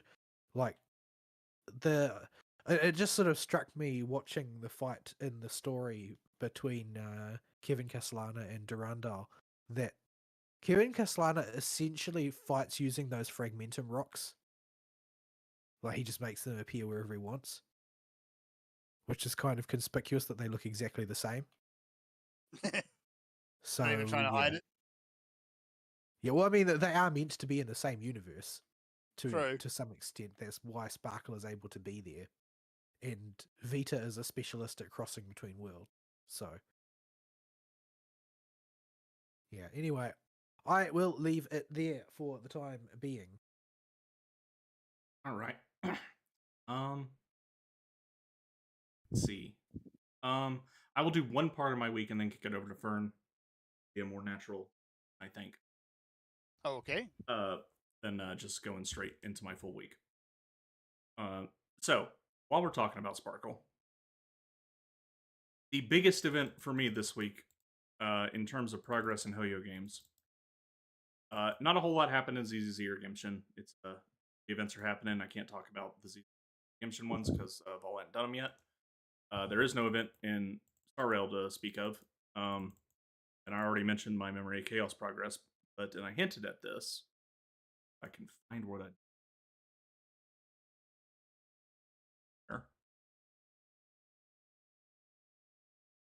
Somewhere. There we go. All right. I will drop this in the live show. So, uh, I did the great in-game artifact cleanout for Star Rail and ZZZ. So anybody that's played a Hoyo game knows as soon as you get to endgame and you can reasonably outfit your characters with just mostly oranges, or just oranges that have may or may not have the correct even primary stats on them, you do it. Just to get yourself the inventory space and do some clean out so you can take note of what you got and go and do initial gear fishing. Uh, this is something that's incredibly helpful in any Hoyo game. It's helpful in Genshin, Star Rail, and ZZZ. And in Star Rail, I had a crap load of artifacts just laying around that I had not invested in because my resources were incredibly limited until recently. I was hard locked in how far I could progress people, and credits are still an issue, but my artifacts are starting to pile up. So I threw an orange artifact on everybody on every slot, even if it doesn't make any sense. And tried to keep them as on set as I could, but I mean, we got like plus healing bonus on hook, and I'm not too worried about that. I think it is technically a workable set. I think it's the cowboy set. It's mostly the cowboy set. But this meant I had a pile of artifacts I could divide into. All right, we can see what it rolls. That might be okay. There's one substat on this one that could make it good, and junk, or previously leveled artifacts that are absolutely garbage, but have levels put into them because I needed to level up something on that character, and it happened to be on set that were now no longer equipped. Now, the thing with using already leveled artifacts to level up current artifacts is the credit cost is only for the single item. It does not charge you hardly any credits to do that. Like, we're talking 1/1000th of what the EXP would normally cost. So you basically get the free EXP moved at a not a 1-to-1 rate, obviously, but you do take a bit of a loss. But you can transfer some of that EXP to better looking artifacts or potentially better artifacts. So I spent a whole lot of time fishing for stats, mushing pieces together, trying to get something workable. And everybody on there wasn't anything for the follow-up team because they had dedicated farming and building in real time done for them. So there was no way to really make their gear better. I think one of them got a side grade that I liked better. Everybody on the Acheron and Friends team, Acheron has a good artifact set already, but I had used custom make your primary stat resin to finish that set so that she could be online because she was one of the first characters I leveled up. So her gear was fine. And Wowo is currently residing on that team, and given that she was my only sustain forever, she was fine. She did get a few upgrades, though, that were just straight better pieces for the Hackerspace set. But the rest of the team is Acheron and Friends, which means either some combination of Gwenaifen, Pella, and Kafka, or Sparkle plus one of those. And Sparkle was the one that made out like a bandit. Sparkle was easily my least built of my level 80 characters that I had actually invested traces into. And she went from like the 106 speed, I think, to 136. And her crit damage jumped up from like 110 to 190, which is important because she gives her crit damage to whoever she buffs. A portion of her if you're crit not going to build your crit damage donor for crit damage, you might as well not have her in the party. Yeah, she was. Well, there's other more important things to farm gear for. That she was on the list, but it took until this point to get her turned on. So got her some speed boots, got her a good crit damage chest. Well, not a good crit damage chest. It's actually not a very good crit damage chest, but it has crit damage on the chest, and as the primary set. The rest of her pieces have crit damage. I think only one piece doesn't have crit damage at all, and I think that's her shoes. But they rolled effect resist. No, they rolled effect hit rate. Her shoes are pretty bad, but they're speed boots. That's all I got. And the rest, I think, all rolled at least one rate up into the crit damage for the substat, and I think a couple of them got two. One of them got two. So managed to get her functional and online, and oh boy, the difference between having Sparkle that just kind of technically exists and gives a tiny amount of damage with her crit damage buff and has no speed versus a fast Sparkle that can keep up with Acheron and actually donate some crit damage is a world of difference. So that made the Sparkeron meme team that I'm using as the filler second team for now actually workable, and I was able to do. I was actually able to kill Septimus this time with the Sparkeron meme team. I did have to move swap Wowo and Adventuring because I still had to take Gwenhyphen the Septimus, and she needs a shield or she's not going to live. So I just went with a subpar follow up team and just had Adventuring just sit there and keep the team alive on the Sparkgaron team, and they were able to eventually get him after a few attempts. So I did manage to kill the bosses for Apoc Shadow this cycle. And got 11 out of 12 stars. So that was the goal, was to get a second team at least able to do that. I don't know how true that will hold in future, given we're going into a new meta and a new planet and a new phase, and they may jack the HP pools up again, and who knows. Well, the Apocalyptic Shadow is going to be the next one to rotate, isn't it? Possibly. They're definitely going to rotate to something that's like, hey, you need Sunday because single target, hyper carry. I'm gonna have to hyper carry Numby, ain't I? Yes. Is that even a question? Numby doesn't need Sunday because Numby already takes a zillion actions per turn. Numby is Numby. Numby cares not for your turn order. Yeah, Numby will be fine without Sunday. But the fact that Sunday can double buff Numby is nice, but the action advance on Numby doesn't really help anything. Surely you want the Swole Trotter. I mean, he will be a very swole trotter if I run Robin and Sunday together with Numby. Numby will be the biggest fan of the Wingy Head siblings. He will be the biggest pig. But that would also mean the rest of the follow-up team has to go somewhere else. So that would be kind of a weird team, but hey, who knows? I don't know if I'm pulling for Sunday yet. Probably will budget at least a few pulls. May decide to go for it hard. Don't know. I just don't know. I'll have to make a call during his banner, and we'll see what happens. But that's Star Rail. Can't talk about the other two Hoyo games because it's all spoiler stuff. So that's all I really got for that. But it is very nice having the artifact list cleaned out, so I don't have that nagging bug in the back of my head that goes, I might have something that could roll into some good. Maybe that thing could roll into it. Or I don't have that exact problem. I don't have that exact problem. I've got 1,800 gold artifacts in my inventory, but I know that they aren't good. yeah, but so yeah, that's where we're at right now with Star Rail. I now have 0 resources in terms of credits, traces, you name it. About the only thing I've got is Light Cone and character EXP that I'm not using because I'm trying to get the characters I do have level built up. So it's back to the Nihility trace farm node for the next forever, unless I pull Sunday.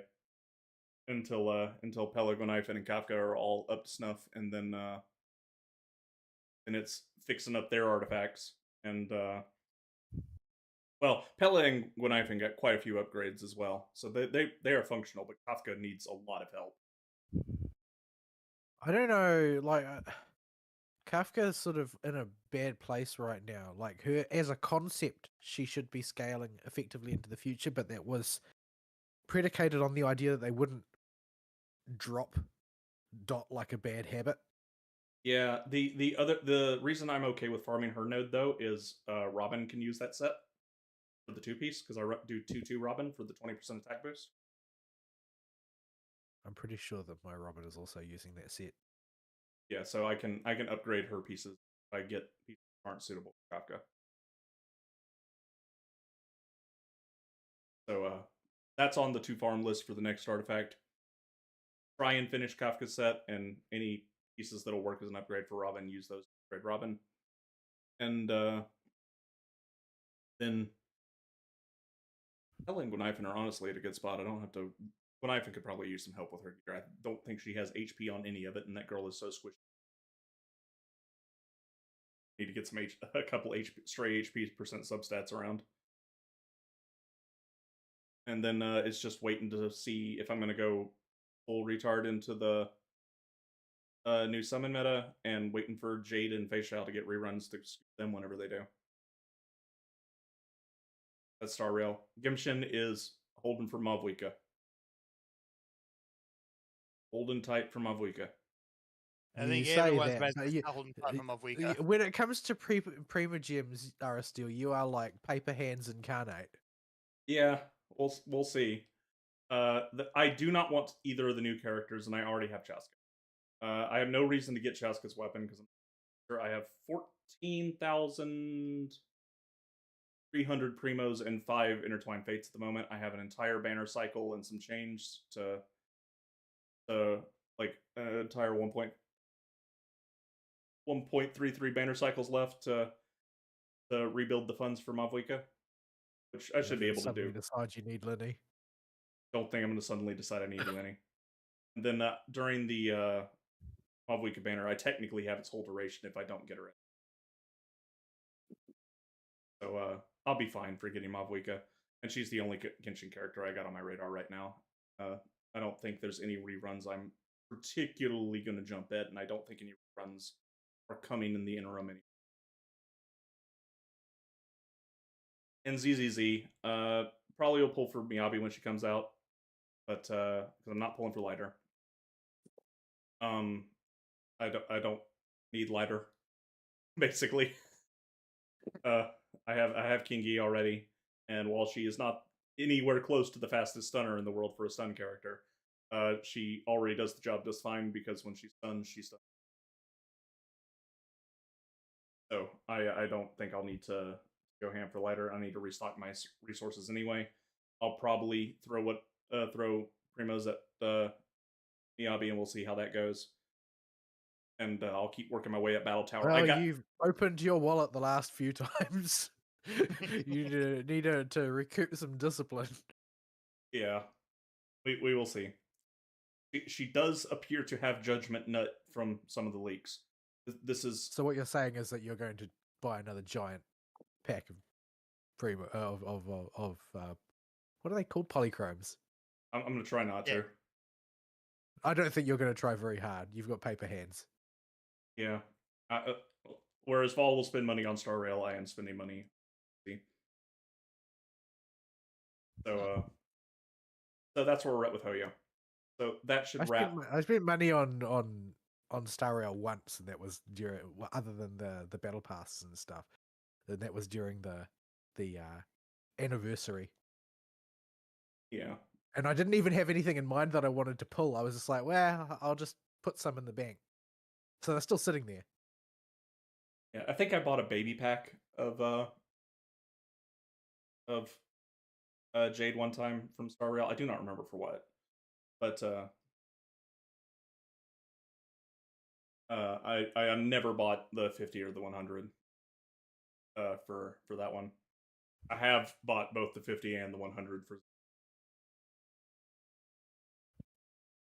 paper hands. So yeah, that's where we're at with those. We'll keep you posted with updates there. Fern, if you have any Hoyo stuff to talk about, I'll kick it over to you. Fair enough. I do have some. I haven't had a whole lot of gaming time this week because it's just been crazy with all sorts of nonsense going on. There's people in town who seem to thrive on drama, and I have no idea how they actually live their lives. Ugh. Really? I thought they generally thrived on ketamine in your part of the world. Not so much ketamine. Or concussions. Horse tranquilizers to upmarket. Well, it's usually what they can steal from the back of an ambulance, I suppose. Anywho, so yeah, Genshin is where I've been putting a good chunk of my time this week, and I've pushed into Fontaine and started having a lot of fun there. Yeah, Fontaine is where it really starts to take off. It just gets Fontaine. Yeah, Sumeru's main story kind of starts off slow, and then it kind of sucker punches you out of nowhere with that loop sequence. Yeah, but Just Charles, how it good does that feel is. like when you're just sort of wandering around the forest getting drunk off fumes, it does feel like more of the same for a bit. Yeah. And then suddenly here's this weird shuttlecock child, and you got Freaky Friday, not Freaky Friday, you got Groundhog Day going on. And yeah, again, that was just so very, very well done. So yeah, after that, you get out of that, there's a fairly satisfying conclusion to Subaru, where really nobody truly wins because the bad guy still got what he wanted in the end.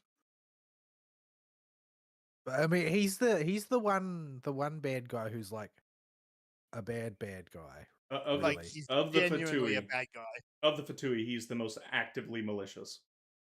Yeah. Like Wanda is just kind of he's kind of a dick because he doesn't have anything better to do. He's More than really anything else. nothing else. Yeah, Capitano is all Yeah. spoilers for Natlan, but Capitano is all that land. he's got other character motivations besides just being a douche. Senora's she And- should have Well, I probably mean, had more motivation, but she was just she- basically here's this character. She is a bitch. End of story. Yeah, that's basically her only character trait. Yeah. Tartaglia is our favorite autistic combat artist who we beat up every week. Tartaglia, yeah. That was one of the things they come into Fontaine because oh, here he is. Here comes the walking purse. Why are we being friends with him? Last time we saw him, we were fighting. Yeah, but he doesn't view it the same way. No, Yeah, he just like, walked to up him- and like nothing to ever him- happened. That's like I went to the fighting is just amusement park. the thing you do. Yeah, that's like Like we had this really great fun time together. Like it's Yeah. like we went on vacation together and we had a great time. That's how he views that whole debacle. We both went on vacation in Leo together and it was awesome. Yeah, and they have a stupid conversation about his water whale. So okay, that's fine. We're friends with this guy again, I guess. As far as bad guys goes, Child, he's hard to pin down because he just kind of goes with the flow and does his own Well, thing. You haven't done his character story, so you don't have sort of like the thing that happened in between. Like it's not Okay. something. It's not something that's continuity wise significant, but the change in temperature between you and him mainly takes place there. Yeah. Okay, that explains why that was so jarring. you will get to see him be Turbo Goober the whole time. He's Um, already been kind of a goober because I've got him in the defendant's box at the moment. Yeah, that's that. Wait till you See, the thing is, he there's certain things about his occupation in life that he hasn't told his dear family. he's Of course, he hasn't. he's just a toy seller. I don't know what you're talking about. So yeah, Fontaine's all about courtroom drama, and honestly, from the moment she first Every other kind of drama. oh, they love their drama. They obviously don't have enough ketamine around the place, except they do have ketamine, which is possibly a Soylent Green situation. So there's that. You'll see where they're going with that in Yeah, once you go to jail. What I thought I was about to do actually was just go in, talk to Paimon, and then go do a kind of one of those semi-mindless story domains while No. the show was going. No, No, it cut over. Here's Navia and Nuvalet, and you're playing here's this Phoenix whole right thing now. going on. I'm playing Phoenix right now. I wasn't expecting to be playing Phoenix right now, but apparently I am. Yeah, no, Navi and Nuvi show up and like, so Phoenix right time. Phoenix right time. So The Marina, when Oratrice she first Mechanique shows up, Becalise Cardinal. yeah, everyone in Fontaine actually pronounces that with the capital letters. Haven't you noticed? Yes. Yes. So yeah, Farina shows up and she's immediately chewing on the scenery, and it's great. But I know that kind of underneath all of the flapping and the shouting and the carrying on, that she's kind of a mess. And I'm waiting to get to that point. But in the meantime, I'm just going to enjoy her ham show. Have you finished the first trial yet? I finished the first trial, which, I mean, plot twist. The magicians Lenny and Lynn and Lenny are, Fatui, because the boss Black Leather didn't give that away. Yeah. Yeah, it's sort of like wearing a Hugo Boss dress uniform and not expecting people to think you're a Nazi. I mean, yeah. Incidentally, Lenny would have to have probably the worst costume in the game. Yeah, his whole femboy thing going on, but not really. But not really, and it's like skin tight, and this makes me feel really uncomfortable. Why? Go put some pants on, please. Do not ask your sister if you can borrow her clothes if you want people's opinion of you to go up, Lenny. Yeah, Lynn's fine. Net, I you don't mean? mind her look, but Lynette, sorry, yeah. Well, you Lenny. can blame Chiori for all of that. Yeah. Yeah, they buy So, from yeah. her. Yeah.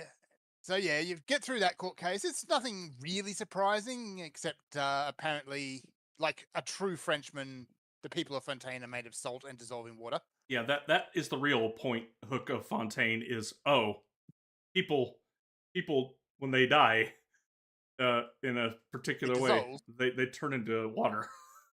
Yeah, That's not normal. that's kind of Why does that what happen? that whole court case was to establish. It's not the last time you'll be in court either. There is more Phoenix Wright in your future. Oh, I'm currently doing it right now. This time you play as Navia, I think, for the second one. Yes. While the Traveler's off doing adventurer things. Questionably legal things. It's kind of weird though, like you get all these big grand statements where Traveler should be getting up and making the points, but no, Paimon does it all. Yeah. I do appreciate though that through that entire sequence, Paimon is wearing a stupid pair of glasses and a mustache. Oh, I almost forgot about those. Even on the menus, she's still wearing them. That's great. So yeah, that's Fontaine. I haven't done a whole lot of exploring out in the world, but I've done a little bit of the underwatering stuff. I finished Fontaine and I've done no exploring in Fontaine. Like you never see the countryside of Fontaine during the Fontaine plot at all. No, I still haven't. you spend maybe a minute in the wilderness where you go to Poisson. They called their secret hideout Fish. Just saying. And now I can't unsee it. That's okay. Navia's a very literal and straight-minded girl. Keep it simple. She is. She didn't name it. No. No, she didn't. She didn't change the name either. Yeah. That's true. So yeah, the characters are interesting. Navia's a little bit of a mess, but she's got good reason to be. She wants to get down to what happened to her dad. Nouvelette doesn't... He does have a stick up his ass, but it's not as big a stick as I thought it was. No, Nouvelette's a fun character. The only reason we hate Nouvelette so much is because he's toxic to gameplay. Yes. He still has the tism. But then he does have are there any characters that don't? No. I'm So yeah, I was with the honestly Dali expecting him Max. to be incredibly rigid and flexible and very rules oriented, but no, he's reasonable. Well, he is all of those things in a certain way. Yeah. It's just that it for him it's not like it's an adopted trait of the place that he's made his home. It's not that he's not wedded to the idea of justice the way the Archon of Justice is. He's just this guy who's playing the role of the judge. Yeah. So he can be reasonable and compassionate when he wants to be and when he needs to be. But he's still an autist because he doesn't get people all that much. Well, there is a reason for that, which, basically everything has spoiled that one for me. But They don't really bury the lead on that one though. No, they don't. He really does. The only reason he doesn't go announcing it is because no one really asked. But it's a bit jarring after playing Phoenix Wright to have a judge who is not senile on the stand. Who isn't just the specialist judge. He's still special, just not quite as bad as the Phoenix Wright judge. The Phoenix Wright judge is an interesting case. Like, most of the time he's kind of senile and doddering, except right up until the point where somebody doesn't want him to be. In which case he will suddenly become razor sharp. He's suddenly just full of insight. Yeah. Whenever Phoenix says, I hope the judge doesn't notice, he notices. Like, he's senile, but he's not gone yet. He became the top judge for a reason. I have updated the autopsy report. Never calls that out. No, he never does call that out. Actually, doesn't he get more characterization in the The Moz Edgeworth games? I've only played the first one, so Okay. I do not recall. Mind you, you play the Great Ace Attorney, and it's just like, here is this other judge who is the same guy but just time shifted. Or you play the Professor Layton crossover, and here is the same guy again but British and part of the Spanish Inquisition. Well, you play in any other country, and here's the same judge with a funky hairstyle. Yeah. Also, Payne is here.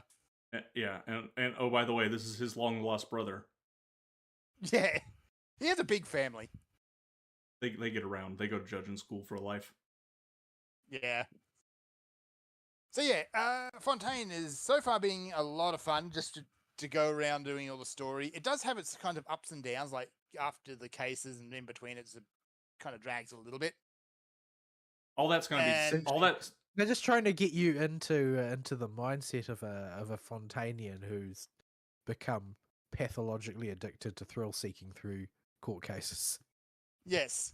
It's also going to be important later because you need to have, for a particular scene to hit later, you have to establish a lot of screen time with Navia. Yeah. And her compatriots. The Blues Brothers, because I know one of the Blues Brothers is the guy who did it. The butler did it. You will see. Yeah. First I mean, rule he's not wrong, but he's also not right. Yeah. First rule of whodunit is the butler never did it. Except for the time the butler did do it. It's the other guy, Silver, I think, did it at this point, but we'll see when I get there. So yeah, Fontaine, good fun. The mechanics out in the world are kind of a bit obtuse. Like, they take a bit of explaining in a lot of cases. Okay. I don't know any of them because I haven't done any exploration. As with everything in Hoyo games that has a tutorial, something that'll try and tell you what it does, ignore the tutorial. Yeah, because they don't really provide a good description. Just grab the thing and start pushing buttons. That's largely what I did. It will make... Oh, the thing lit up. And now the thing lit up. And now I sucked the powers out of this fish, and now I can do this thing. Okay. Yeah, just underwater, they'll give you big long explanations for everything. Steal animal buddies' powers. Animal buddies do different things. Yep. Jump on jellyfish. Jump in jellyfish, get rocketed in the air. Pick up water spout on land, can shoot water spout out hand to move watery stuff. This is how the tutorials should be. This is not how they're worded. Yes. Maybe even show a little video of saying, pick this thing up, squirt water. I think they do show a video a few times, and it just makes it worse. I can't remember any of them, but probably. So have you tried out the joys of Hydro Traveler? I have not, and frankly, I feel absolutely no need to. Hydro Traveler is the worst character in the game, but uses the exact same type of system that the best character in the game does with Nouvelette. Oh, no. He's just like Nouvelette, except a lot worse. I saw a side-by-side of the Archon, like Archons, or like at least the headliner characters, and the Traveler showing how the Traveler's has got like a toned down version of what the Archon does. Like, for instance, Venti has his big whirlwind thing, and the Traveler has their whirlwind thing too. And then at the bottom of their meme, it has a picture of Mavwika on a motorcycle and then Traveler on a Vespa. Yes. Make it happen, Hoyo, please. Yeah, I'm just waiting for the day once we've been through all the various elemental areas and we're onto the areas beyond that. Then we actually get like God mode Traveler. That'll probably be only for the last arc. They will probably do that for a story section. Why at the start? Yeah, so you actually get fully awakened Traveler back. That might be roughly the time you also fully reconcile with your sibling, but we'll see.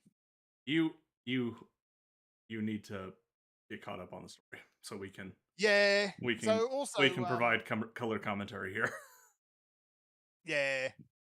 So that's another little thing I ran into is at the end of Sumeru, it's like, okay, Sumeru's over. Let's maintain. Why is Dane here? Oh, you got rid of your penis for a little bit. Yeah. So you end up, you play as the other traveler, except you don't know that for a little bit, and you walk away with a newfound depression.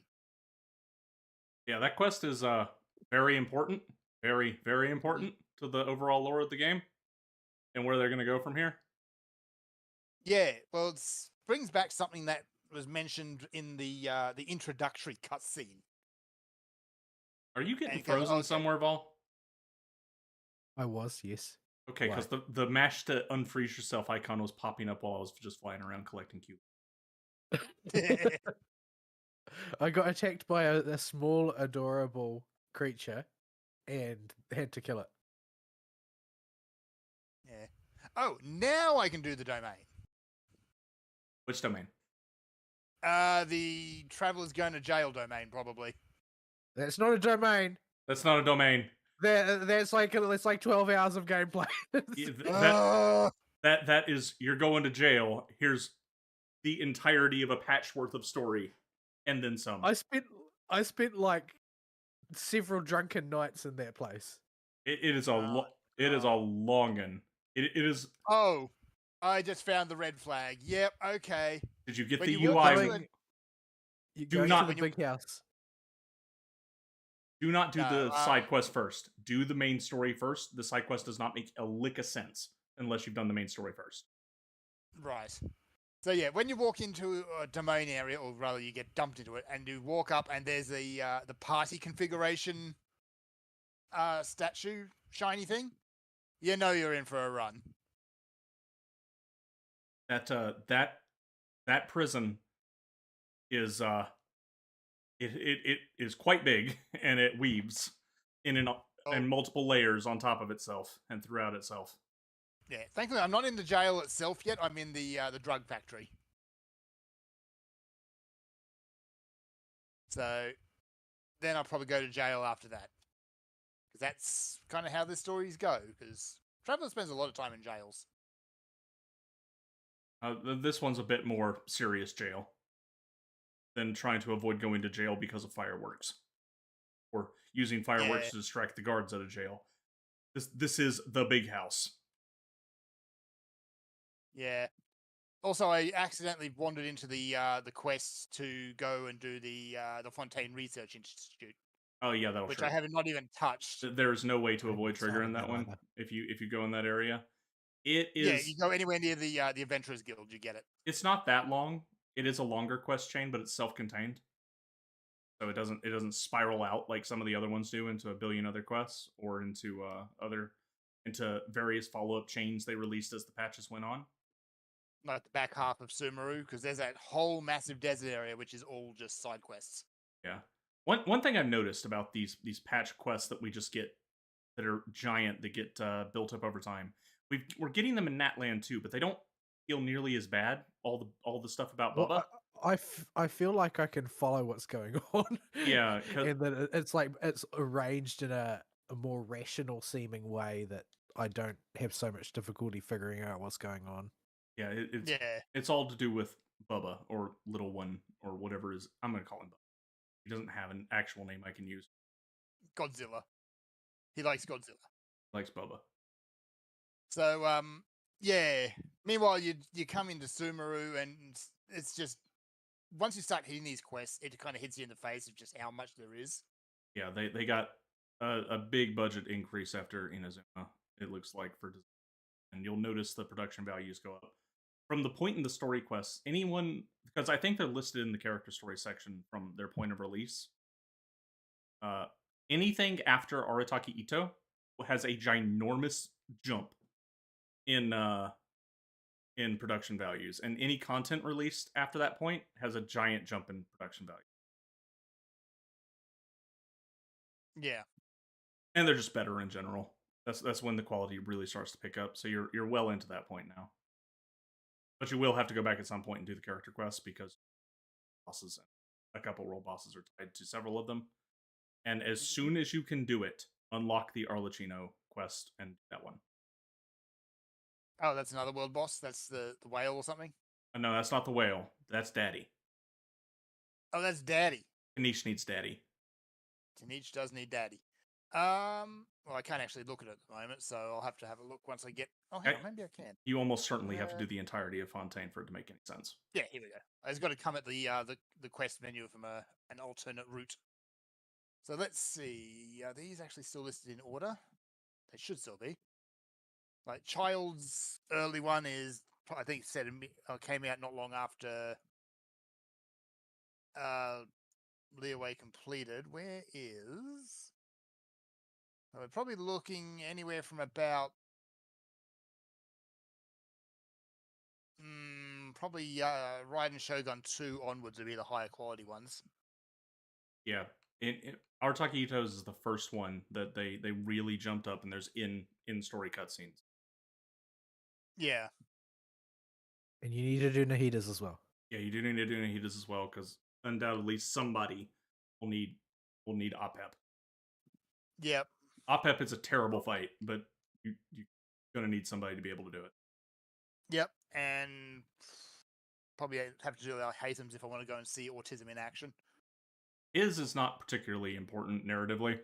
It's just Al Haytham and Kaveh being totally straight roommates. Not Ujibate at all. Let's see. Alachino needs Chapter 4, Act 2. So basically, I need to finish what I'm doing now to get him. Yeah, I would do the entirety of Fontaine before you do Arlecchino. That's your Kanish needs drops from Daddy to level up his talent past level 6. Yeah, I got to get back onto the talents because that's probably the place my characters are falling furthest behind at the moment. Yeah, you should try and get your main most used characters up to 888 at least. Yeah. There's a lot of capture quests here now too. Yeah. I have finally finished all of them after a very long time. Yeah, I wrap mine up. And as they go along, they get more and more elaborate. Like it doesn't stop with Arataki Ito. The budget increase, like as they go on, they become increasingly elaborate. Yeah, like Arlecchino's could be almost a full patch worth of content by itself. Yeah, I got a couple of keys, so I could actually start doing a few of these. Yeah, always blow your keys so they don't cap out, even if it's just to unlock it, and just push the unlock button. Just push the unlock button, and then back out of the menu so that it's unlocked and your keys are used, but it's not added to your quest log. Yeah, that's what I did for all of them, because you will eventually have to unlock all of them. Yeah, I'll do unlock Raiden Shogun 2, and that's a boss one. Else. That's a boss one. Zhongli 2, Raiden Shogun 2. Raiden Shoguns is the only one that will make Inazuma make a lick of sense. Part of the reason Inazuma feels so incomplete is that you're missing all the information from the Raiden Shogun character quest, which I am still convinced was not originally a character quest. That was originally we should have been enmeshed in this particular plot line while the main story was going. Yeah. Okay, I'll get Tartaglia. Yeah, because a lot of what you go through, and particularly in the first one, it's like this is what A is all about, and here is kind of reinforcing that the Shogun and A are two different entities, sort of. Yeah, the whole the entirety of her quest, as it's presented to us now, feels like a fix-it fic, but it also feels like it's it was never meant to be that. Like, parts of this or the whole dang thing was supposed to be incorporated into the MSQ somehow. Yeah. But they either couldn't find a way to do it, or they ran out of time and couldn't do it. I'm going to bet on the time, because basically everything in Inazuma feels rushed. Yeah. I think that they just clowned it up due to, Chinese COVID law. Yeah, because their laws there for Koof were significantly more egregious. That's saying something. I don't know, Australia and New Zealand. I guess my perspective is Georgia. We were exceptional even for the West. Like Yeah, I was literally stuck in my house. I wasn't because I live out in the bush and nobody out here gave two shits. And But the boss people in eventually, Melbourne, the boss issued us with letters that had us designated as essential businesses so that we can go to work eventually. But before that, I would have been arrested if I'd left the house. So yeah, it got out of hand. Anyway, we've banged on that one a lot as it was. Anyway, so that's basically it for Hoyo. Is Fontaine good? Fontaine very good so far. yeah, I very much enjoyed Fontaine. Fontaine's story is still my favorite. Like I can see good things in Sumeru and Natlan. I like both of them, but Fontaine, there's something about the sort of the pomp and drama of everything that I really Yeah. like. Yeah, Natlan, whether it takes my favorite spot or not, will depend on the climax because they're building up a lot here. Need to pay it off, but if they can do it, it'll probably take over as my favorite. But we will see. Yep. All right. Other games so far this week is I just been a little bit at a time chipping away at Black Myth Wukong. I'm on to well into chapter 2 now. I'm up to the Tiger Vanguard, I think it's called. Basically, it's a 12-foot tiger who stands in a pool of blood and does kung fu moves. See, It's Journey to the West. Don't think, just accept. It makes as much sense as anything else in those fables. But I just can't quite get the timings down on him because he does some really big hits, which they're telegraphed, but the timing is just that little bit goofy. I can't quite get it. Yeah, and yeah, he also does a punch combo, which I can dodge quite easily, and which is followed up by a sweep kick, which gets me every time because I am dumb and keep forgetting that he does that. But yeah, it's a fun game. It's got some interesting writing in it too. There's once you complete a chapter, you get a cut scene, which is a kind of a musical cartoon showing the story of the main boss for that area and kind of what their whole deal is. Yeah. Then you move on, just hold open into the next area, and here is the destined one laying dead full of arrows. So, there's that. well, I didn't say what he's destined for. Well, he's destined to become Wukong again. Or a pincushion. A new Wukong? I don't know. It's not clear yet. At that point, he was a pincushion, but he gets better. He gets rescued by a bard who can sing very good for a man with no head. What does he do? Whistle? No, he full on sings. He's just carrying on like he has a head, but he doesn't. I don't know. This guy's got no head. Doesn't seem to bother him much, but yeah. Yeah, chapter 2, the region, like chapter 1 is very much walk down the corridor and you just go boss A, boss B. Here is boss C, which is optional. There is also the secret boss, which I went back and did actually just this morning, who is a refrain of the Wandering Whites, which is kind of a big giant baby headed thing walking around. Gross.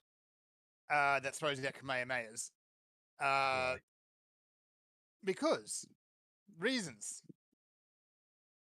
Again, don't think, just do. But yeah, it's basically what that thing was before it became the whites. And he skips all the pomp and ceremony and just goes straight for the Kamehamehas. So I could do a ridiculous amounts of damage to him because I probably came back to him a bit later than I really should have. But he can still one-shot me. So yeah. If you find yourself playing the game and you get into that boss, full aggression is the way to go. Because otherwise he will nuke mindless your belligerence. I mean, there's always that. The other highlight I found is in chapter 2, you find a bit of branching story. It doesn't branch a whole lot. It's one boss fight that changes what follows depending on how you beat it.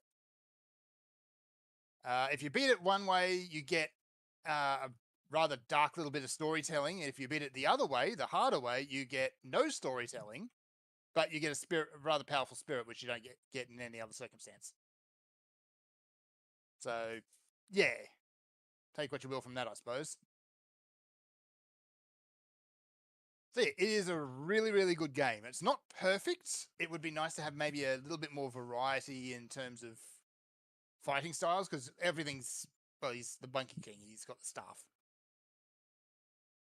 You do get 3 stances, but honestly, I've found the basic one is the best go-to one. The tall stance, where you kind of jump up on top of the staff and do aerial attacks, doesn't seem like the best in a lot of situations.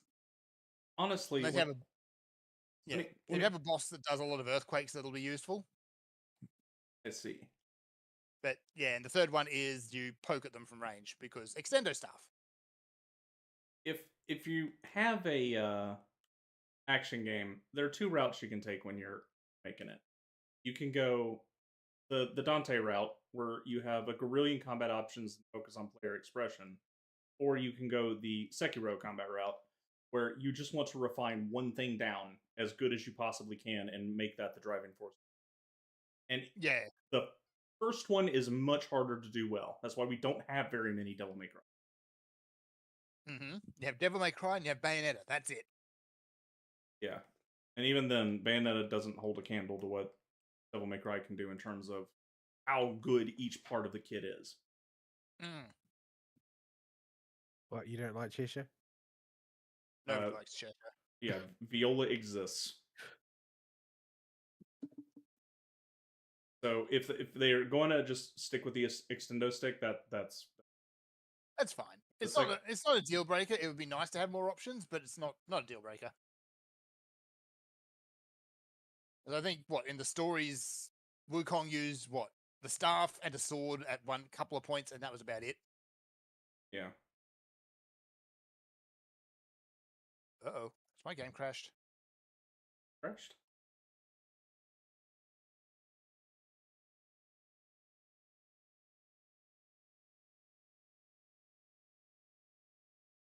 To do treasure chest hunting in Sumeru while we're on the show, but I'm attempting to steal all of the mushrooms in Mondstadt. That Barbara leveled up. That Mona leveled up. Well, this is an issue. Oh, there we go. I've already spent most of my mushrooms on Klee and on Barbara, so Mona's next up to bat. Yeah. I'm not sure if it's a Windows update or the AMD driver update that happened fairly recently. I got 2 fairly recently, but since then I've been having GPU memory overruns. So, yeah. You have more shoes with your GPU than CPU. Anybody else I know. Well, I never update my driver, so I don't have that problem. Yeah, I only update my drivers when a game I'm playing has issues that give me a feeling of a driver could. Yeah, well, that's what I was running into, because Black Myth was jiggering a bit at that point. But anyway, there we go. It's working again now. It's probably been like 5 years since I've cleaned out my computer, so probably should about due for that anyway. But that's always an ordeal, and I don't want to do it. I'll put it off for another year. Or fans are crying from all the dust. Oh, brand new fans. So yeah, anyway. That's basically been it for my gaming. The only other thing is with anime, and that is last night I got to the end of what's been made for Black Clover,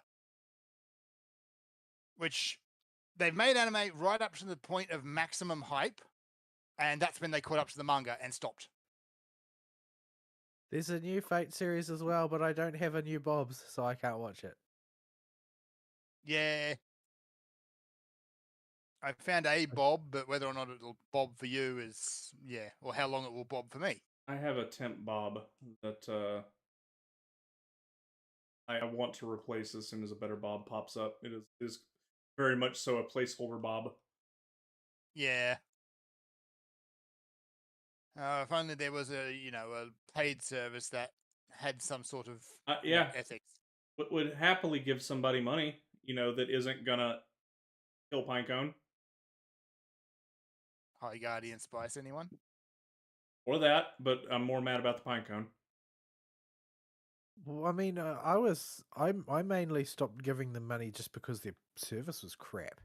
Their service really is. Crunchyroll service is not that great. Back before Anime Lab was bought out, I used to give them money, and they got bought out by Funimation and became indistinguishable from Crunchyroll. Yes, they just got they got shut down and merged in. And did they take any of those excellent service features that Anime Lab had and incorporate them into Crunchyroll? No. No. No. No. I haven't watched any anime in a long time simply because it's become too hard. Like, it's a service problem. It very much is a service problem. And it's been said before why does nobody ever listen to Gabe? Because Gabe knows what he's talking about, and we can't have that. Like, he has literally done nothing except wait for his opponents to shoot themselves in the foot, and he is the reigning champion in the games industry. Mm-hmm. Steam has made all the money, and they have not needed to do anything underhanded to do it. Like, if Steam does anything proactive, it is usually in development for a long time when it comes to buy. They do it all at once, and they let it sit for a while, but they add a whole bunch of features to keep it caught up, and they just keep it going. They just do a whole bunch of sales. That's it. Did you see that they mandated that season passes have to be refundable now? Mm-hmm. Also, that if a developer fails to meet the rules or reneges on their season pass, it will be refunded for them.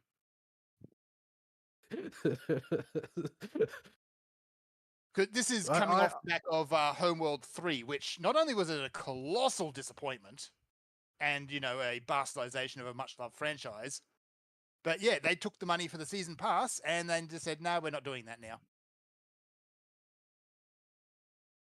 Do not trust 2K with anything. Well, aren't they Randy Pitchford's crew? Yes. Yeah, if you trust Randy Pitchford, like, you get what you get what's coming to you. Isn't he like a magician or something? Wasn't that his shtick? So he was a stage magician, or at least he was he was autistic about stage magic. Was that Randy?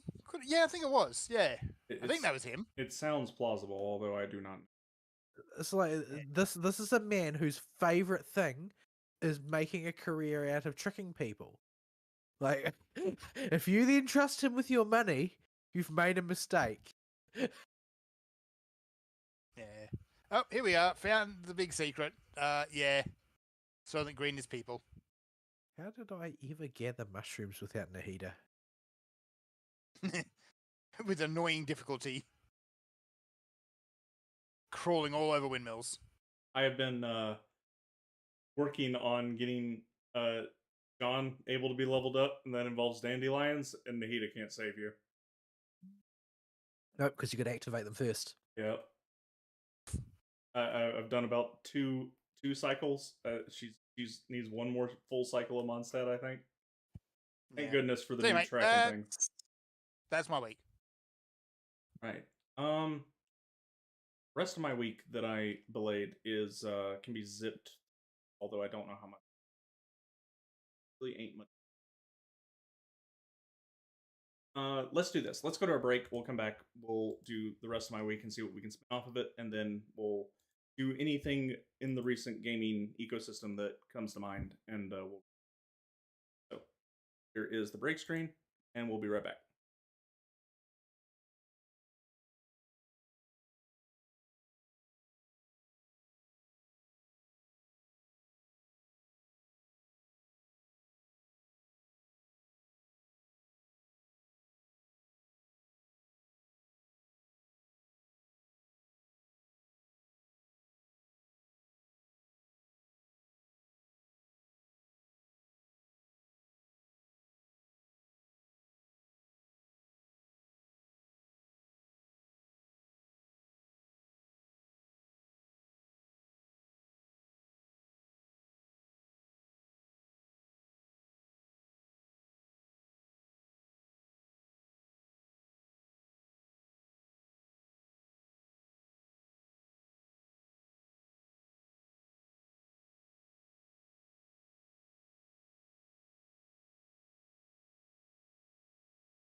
And we're back.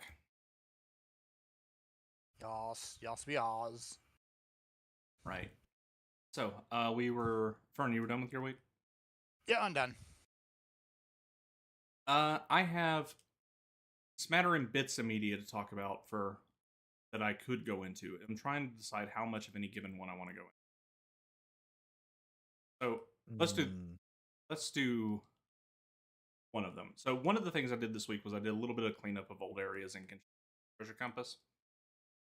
And while I was doing this, I needed something to put on the other monitor. So, I blame adventuring for this. And the fact that it was on Netflix, and I have access to the family Netflix. So I did not have to go to Bob's for it. I have never been a big JoJo fan. I've never watched an episode of JoJo. I've never even watched a clip of JoJo. I don't know anything about JoJo.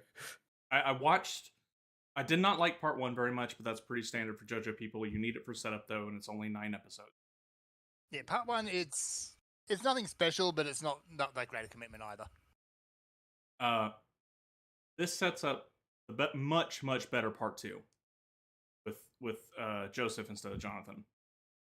Set in well, it's kind of all over the world, but Joseph is an American JoJo, Urica JoJo, and is the son of Jonathan. And that arc I always liked and enjoyed a lot.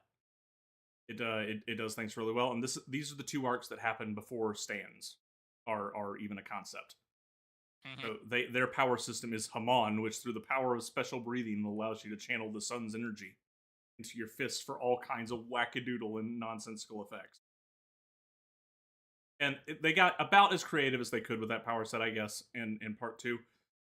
Because they already were well past the level of believability, to be honest.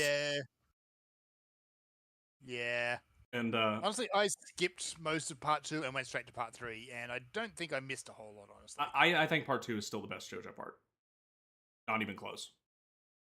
Okay. Like it's so much better than part 3. It's crazy. People love part 3 and talk to me about how great part 3. I hated part 3. Enjoyed part 3. I didn't think it was anything special though. So part 3 it's incredibly episodic to a fault. Oh yeah, it is. Where it is literally a Monster of the Week show. But or Monkey of the Week. Yeah. Well, his boat was the monster in that case. True.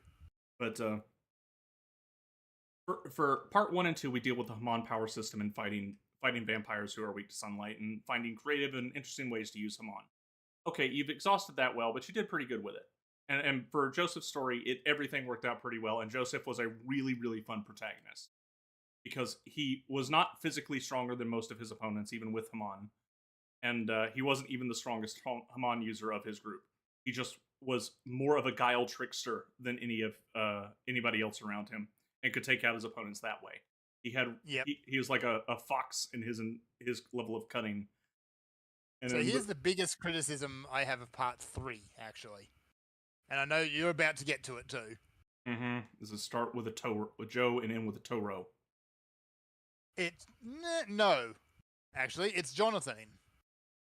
Sorry, Joseph. JoJo 2, they're all JoJos. But he goes from being that, fully capable protagonist, and he basically becomes a meme. Yeah, he becomes the oh my god guy. Yeah, that's his whole shtick. Is to yell in English, oh my god, all the time. Yes. To be fair, he gets right into that role of screaming it in the most ridiculous, over-the-top way. Yeah, it is a fun bit. I actually think Joseph is one of the better bits of part 3. I do not like that they have did nothing with Haman aside from one attack that Dio does at the very end. He blocks it with Haman. That's it. Yes. That's the only time Haman comes back. Wait, I thought Dio was a vampire. Yeah. And so, the power system tailored to defeat vampires through the power of sunlight seems like it'd be pretty useful. No, they use it to Joseph uses it to block one attack from Dio. That's it. Oh. I'm still stuck in this sequence in Genshin, by the way, and now Traveler is starting to play Phoenix Wright. Yeah, Complete with pointing. Yeah, I and would dramatic declarations. I might tell you to alt for that and do it when you can give it your full attention because it's really worth it. Because remember, you can't replay this crap. Definitely no, because it's very good. Actually, I will kill that because I want to really dig into that. Just as it's getting good. Yeah. So part 3's got Will other. Multi-4 actually properly save it? It'll at least save your location. It may restart the cutscene entirely if you wait a day. Yeah, it'll probably drop me back into the dungeon or something. So oh well, figure it out. Yeah. So JoJo Part 3 has other shoes that other people don't have a problem with or they praise it for, which I think is not correct. I think that's bad for the. It is so episodic because the premise of the story is that a new power has awakened in the Joestar family and various other people around the world. And this was spawned by Dio doing something that caused stands to awaken in the cast. And this has affected the entirety of the Joestar bloodline, including Jotaro's mom. Jotaro's our new protagonist. And she is a weak, getting up there in age woman who does not have the willpower to control her stand, so it's killing her. So they have to go to Egypt and kill Dio from Japan, and they got about 50 days to do it. And they take the most ass-about route to do it. Yeah, and so because shenanigans ensue, their trip from Japan to Egypt is stopped as much as it possibly can be, so that they can have shenanigans happen and have a new monster of the week to fight. This goes exactly as you would think it does for pacing. Yes, and basically makes it so that you can't not make any progress whatsoever on the story. You're not going anywhere. There are 40 something episodes of part 3, and I did not rewatch this part because and it's just our Araki just got this new power system that he really, really, really wanted to play with because it's a very flexible power system, and that's just where it was. That's the whole justification behind Stardust Crusaders. At the time, this was probably more acceptable, because this came out, before the era of streaming. So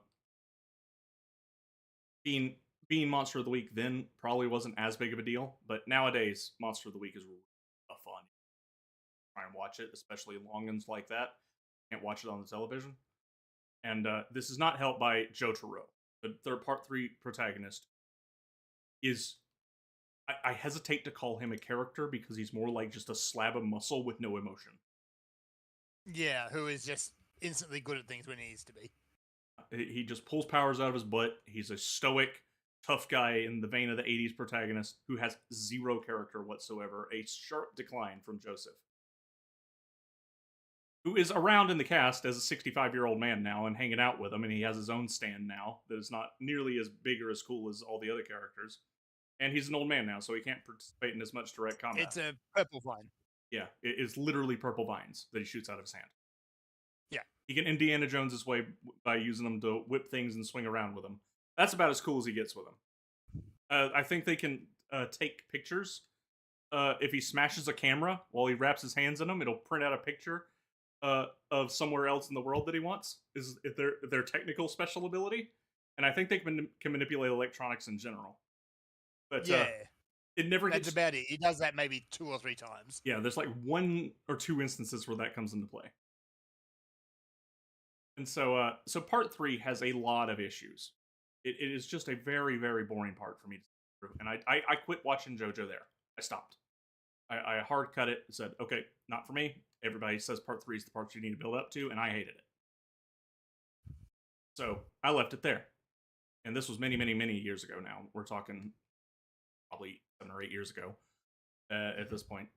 But me and Vol have had more than one digression on why does Adventurine have a cleavage cutout in Hawkeye Star Rail. And so Okay. this got me to digging on the Google because I was very confused by this and needed an answer to this question. And the answer's name appears to be JoJo, because plenty of male JoJo characters have a cleavage cutout. So this got JoJo on the brain. So I said, okay, I'll give Part 4 a shot. Everybody says Part 4 is super good and they really love it. But this is your one shot. Let's see if it's any. And like many things, it was overhyped as heck. It's not as I don't have as many hangups with it as I did with Part 3 when I originally watched it. But I don't like it either. Has a cool opening song, has some cool stand fights, but it feels some of the characters are so unlikable and so cartoony is my biggest problem with it. That when you scale back from the world-ending threat of Dio to the problems of this small little town, if you don't like the characters, it's not going to stick. And there were a bunch of the cast that I just could not stick with. Yosuke's okay as a JoJo. He's no Joseph in his prime, but he's not a dumb slab of meat like Jotaro was. Although Jotaro was also present on a visit. He apparently becomes a marine biologist after the events of Stardust Crusaders and goes on to get his PhD. But why though? Oh, what? Why is it always marine biologist? Probably because it's such a weird field for different from what a manga artist is. That they just can just think it can involve anything. I don't know. And so he shows up at this town because he knows about there's some family drama going on because this is where they assassinate Joseph's character, where this man who was lovingly dedicated to Suzy Q and had a good relationship with her and they had kids and was a good grandpa. He cheated on her when he was 60-something years old, apparently in Japan now. In the worst feeling retcon of all time. What?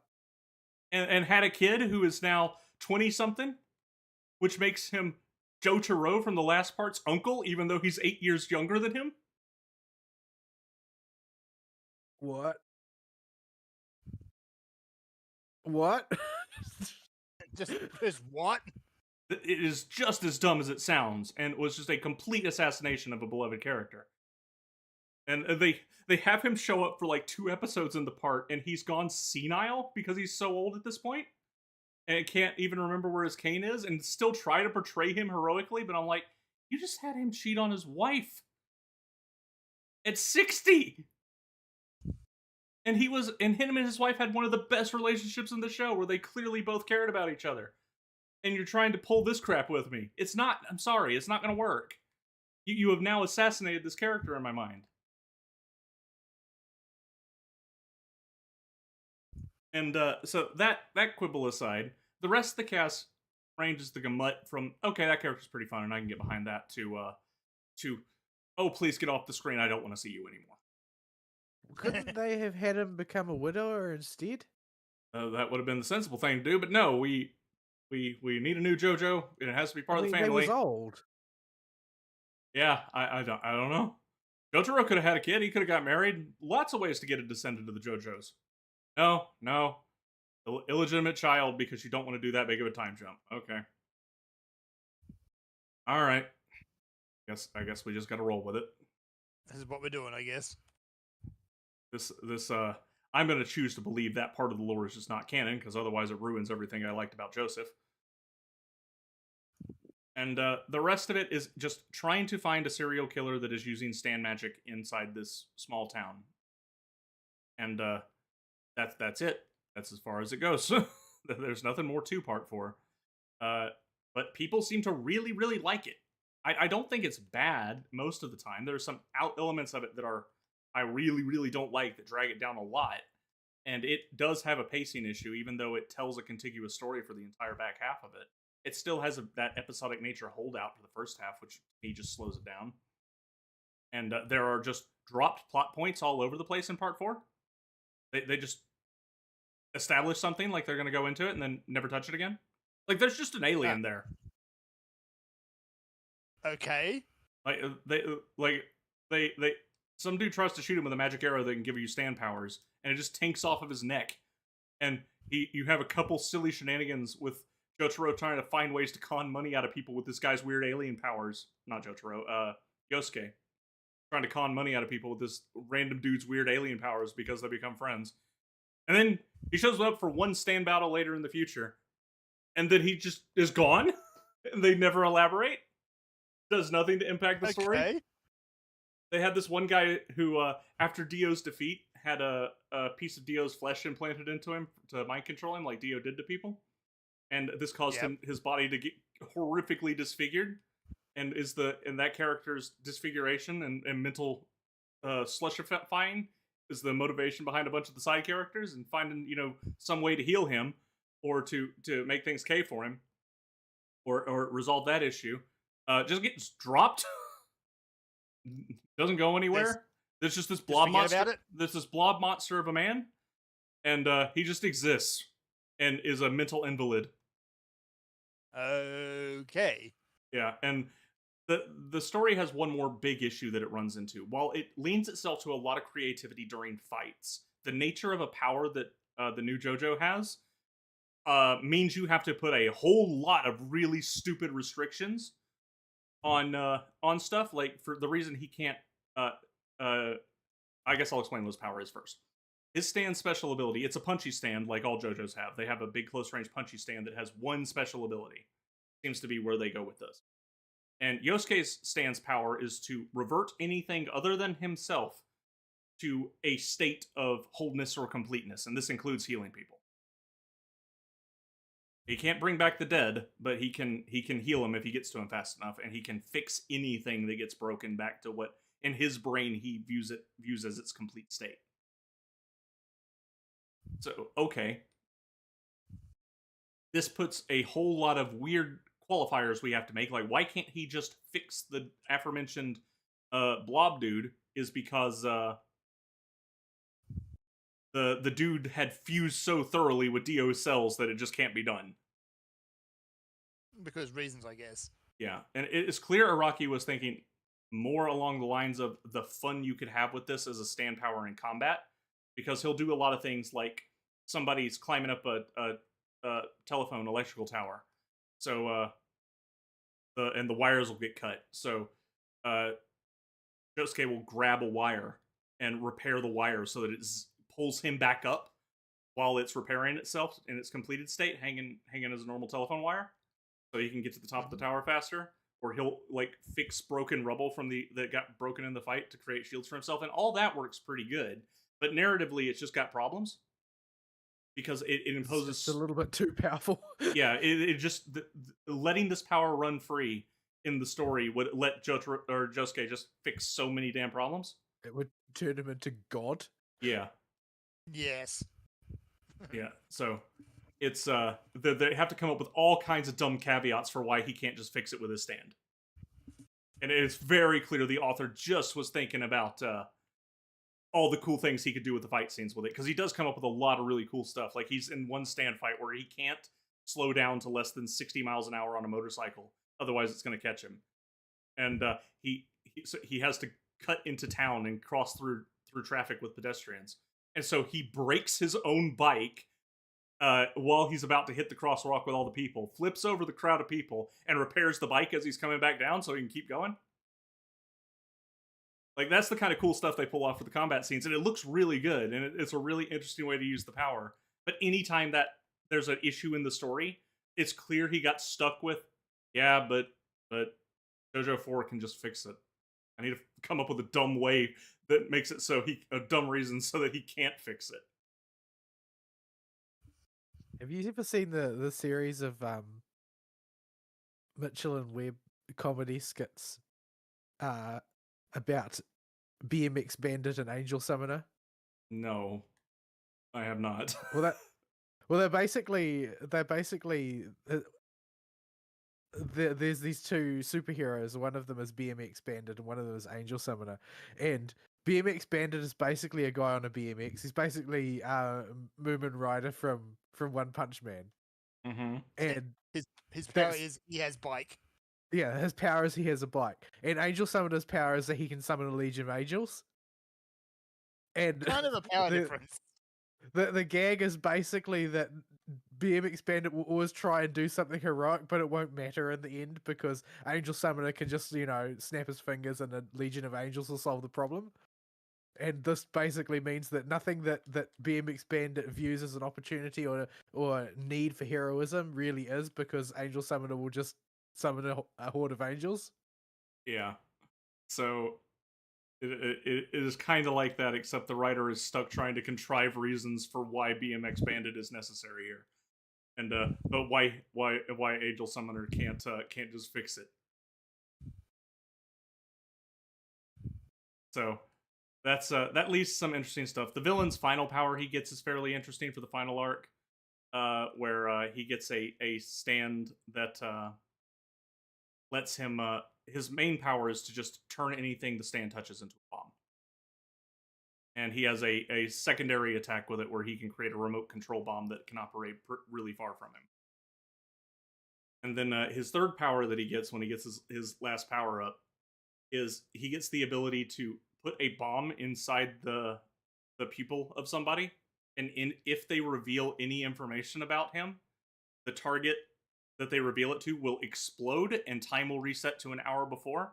And even if they avoid avoid revealing his identity to him in the time loop, that person will still explode at the 1 hour mark, and the bomb will still be in their eye. So anybody else they reveal it to will cause a time loop to happen, and that person will now be destined to die via explosion. And the excessively complicated. Well, it's because the villain is I'll just spoil it, posing as the dad of this kid in this family because he had his face changed, and is trying to, and the kid finds out, and the kid wants to reveal this guy isn't his dad to the heroes, but he can't tell them without them going boom. And it makes for an interesting dynamic for the final arc, because there is a punch 'em up stand battle for the end, but that's not really the way it goes. Most of this is mind games with the kid and him trying to find ways to convey to everybody without explicitly telling them that this guy ain't on the up and up, and that he ain't who he says he is, and that y'all need to come do your stand punching stuff.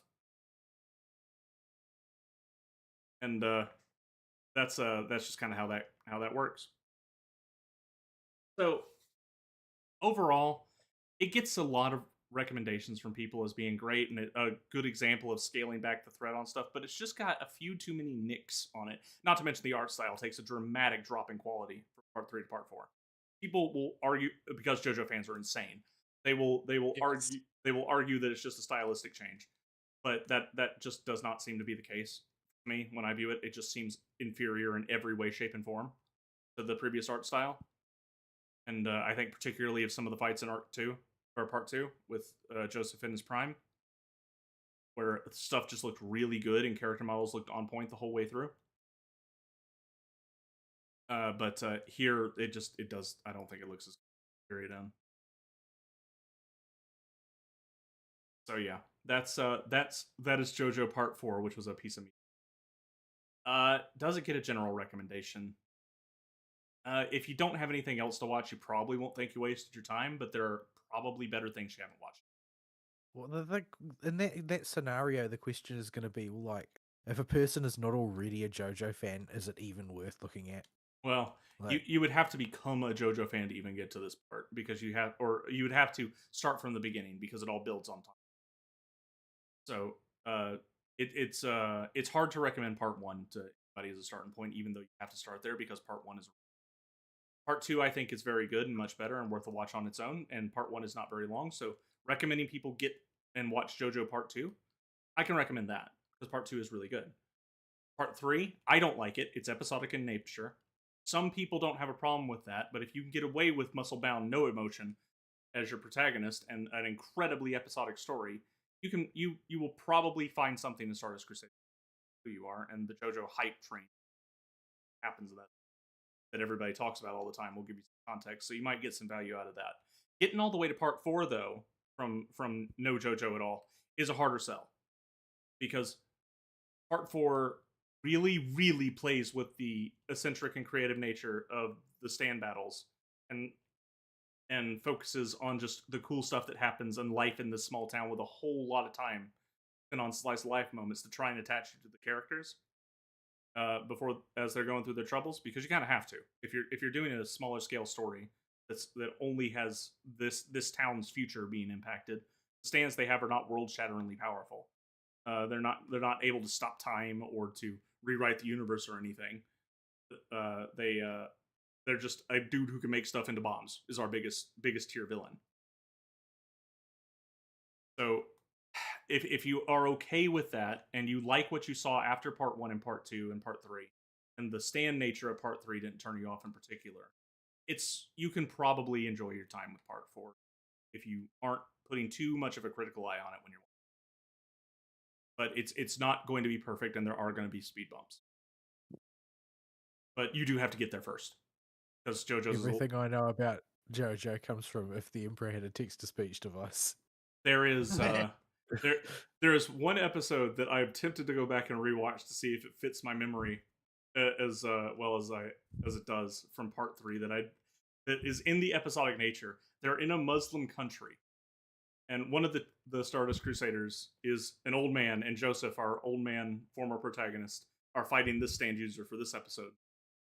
So what this means is they get they fight against a stand that can magnetize people and turn either their top or bottom half into positive or negative magnets, and it's their entire top and bottom half of their body. And they are that sounds familiar. They are in a Muslim country. Remember this. And the Muslim guy on their team and old Joseph get magnetized to each other. Shenanigans ensue. I wonder how much of it is censored in the current subtitles out there. Because I see. Because even implied not straight acts because of magnets is a big no-no in Muslim countries. But it is that I do recall that one being so dumb and over the top it was actually funny. None of the other ones were memorable though. Don't remember a single other stand battle. Haven't watched it in years. Yeah. The one I remember the most is the monkey, just because of how ridiculous it was. I do remember a hyper intelligent monkey because reasons that could summon a boat stand. Because reasons. Yes. But yeah. Yeah. That was basically a lot of the stuff that happened in part 3 is, here is this thing. Why? Yes. So yeah, maybe in 8 more years I'll go watch part 5 after I've had part 4 fall out of my memory and another character with a cleavage window shows up and makes me go, how the heck did that happen? I only know the Pillar Men. Those are the best villains. Those are the part 2 villains. Yes. Your boy Wamu. Part 2 also does a very good job of displaying, of course the fangirls don't see it this way, or most of the modern community, but of displaying male friendships thrown over through hardship and training and adversity. Like, he does a real good job of depicting that. That is not how the fangirls see it. They see it as gay shit material, but that's not at all what it is. That's because JoJo fans have only one thing on the brain. Yeah. So yeah. So where does the meme come from of the guy stomping on that other guy? That's part 3 fairly early on. If I recall correctly, it's part 5. I haven't watched it yet, but I know the character designs because I popped open the wiki afterwards. Oh, geez, yeah, it has been a while, hasn't it? Yeah, so part 3's got the licking tongue meme. Yeah, part 3 is the meme, and all of I see, and it has the that most. Episode was weird. Yeah, it has the most English of all of them. Gratuitous, over the top English. Yeah. So another thing with I had to do the dubs because I was doing Treasure Compass stuff while I had it on the other monitor, and various other grindy activities. In the dub, or for those that don't know, JoJo's after part the second half of part 3, where they run out of Arcana cards and colors to name the stands after. They just start naming them after American or Western uh, music, bands, and songs. Mm-hmm. Like, and this naming convention had leaked a little bit, even as far back as part 2. You have like WAMU and ACDC as your pillar men, and Cars, like the all Western musical references. And this continues on to part 4 in full, and partially in part 3. Like you have Vanilla Ice is one of the big bads in part 3. I see. And this presents a problem for the localizers. Yeah. And Because that's those are all trademarked. yes, in the West they are all trademarked. So we get some interesting name substitutions,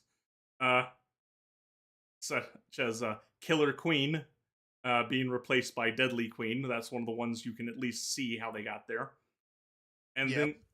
then you have Vanilla Ice with Ice Cold, and Crazy Diamond is now Shining Diamond. And I don't think I would be watching this in the dub. It'll probably be in the subtitles as well, but you'll be able to at least hear them say, "Go Crazy Diamond." Even the Bob subtitles. I don't know where Bob gets his subtitles from. Yeah. Jimmy, who did it in his bedroom. Well, it's actually, they probably steal it from Crunchyroll if they can, and if they can't, then they get their quickest in-house guy to do it. It's at least it's better than the 90s era of fan subtitles, where they couldn't just have the subtitles; they had to have them dance and be in funny colors and fonts all over the place. Yeah, I part of the reason I had the wiki open afterwards, after I finished it, to do a quick flick through, was because I was curious as to how we got all these name changes and what the justification was. So I was looking up all the differences, chuckle at some of the name changes, and then I on a whim scrolled down because this wiki had a comment section, and went to the comment section, and they'll be like, never do on the comment section. People are so stupid. Holy crap! Just a reminder, they have never been sued for anything. There's been no legal action taken against David Productions or so and so and for so they had no reason to change it. Like they haven't been sued because they changed all the names. If they hadn't, I guarantee you there'd be somebody knocking on their door. It's a preemptive action, you dumb nut. Yeah, you're trading on some legal toes there, so just, head it off before it becomes an issue. Never mind that changing the names gives you buffer in case in the future you do get sued. You can show the judge you made a more than token effort to avoid infringing on copyright, despite the original names being exactly what they were in a different country. Like this is all just, you have to do this with this level of copyright and trademark nonsense going on with these names. Like, you're not going to get ACDC to not come knocking on your door if they start seeing memes about their band name that has a giant muscle bound man with the squiggly blood vessels popping out of him doing a thrusting pose. Like, sorry, not gonna work. It ain't happening. Anyway, that's that piece of media. JoJo is one of those things. I think it's like one of those things you just watch with the brain off completely. If you have the ability to shut your brain off entirely, the stand fights are a lot of fun the whole way through, and the surface level story is workable. If you have any part of your brain even a little bit switched on, though, you're going to start seeing problems. Oh yeah, Monster of the Week actually I think lends itself really well to that sort of thing. Yeah, well, where you're just kind of blaring at it. Yeah, from what I understand, the second half of Part 4 onwards marks the full end for the series, doing its episodic stuff, and it goes to full serial.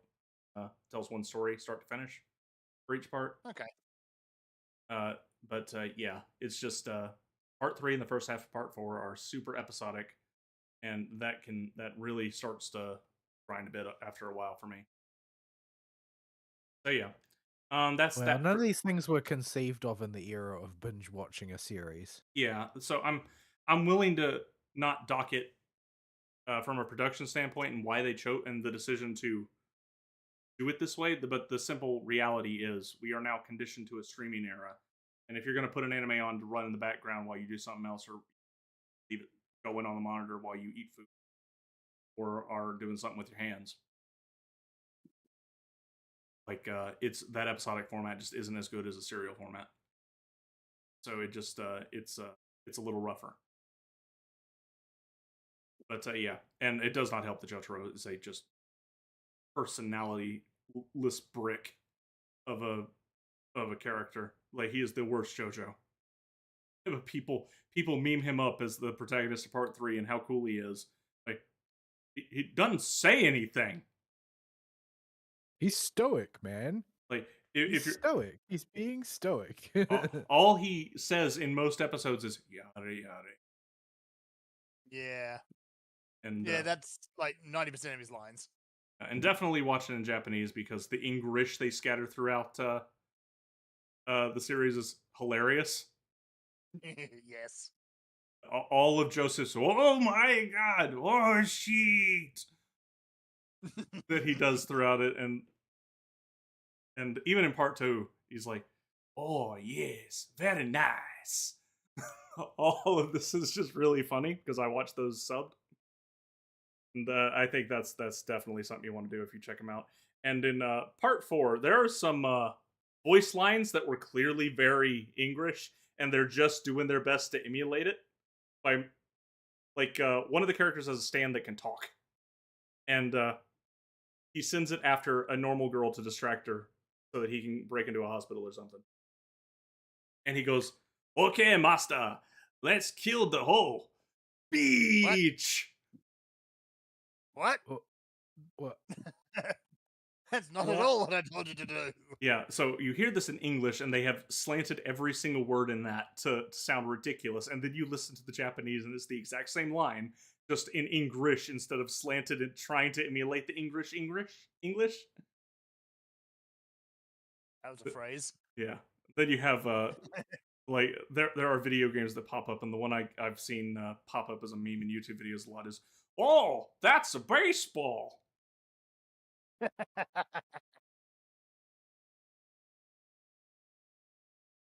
So there is value there for some comedy. Definitely watch it subbed if you're properly engaged with the content.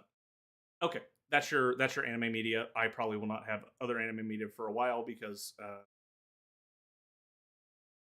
is Kind of Bob. no Bob, plus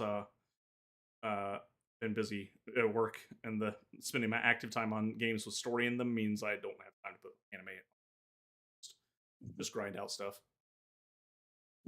There's only so many different things you can do, and I cannot animate while I have story stuff in the game I'm playing.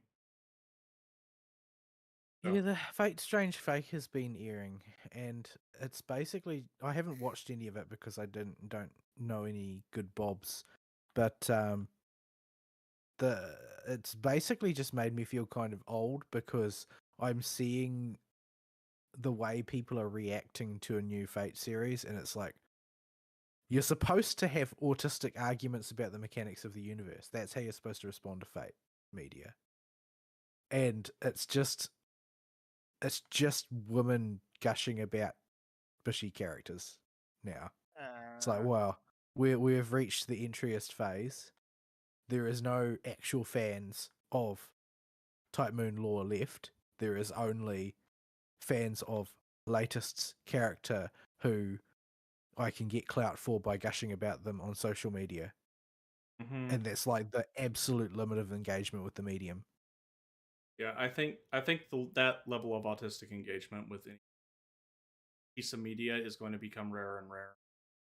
The younger generations just Type Moon is footism. That's the whole purpose. Yeah, but they market it with the waifus and the Bishi boys. So it's going to. Well, the thing is, this is going to say sort of like Garden Variety 2016 misogynistic, but usually the people who are in it for the waifus are also autistic enough to discuss the actual whys and wherefores. But the women who are in it for the husbandos don't give a toss. Yeah.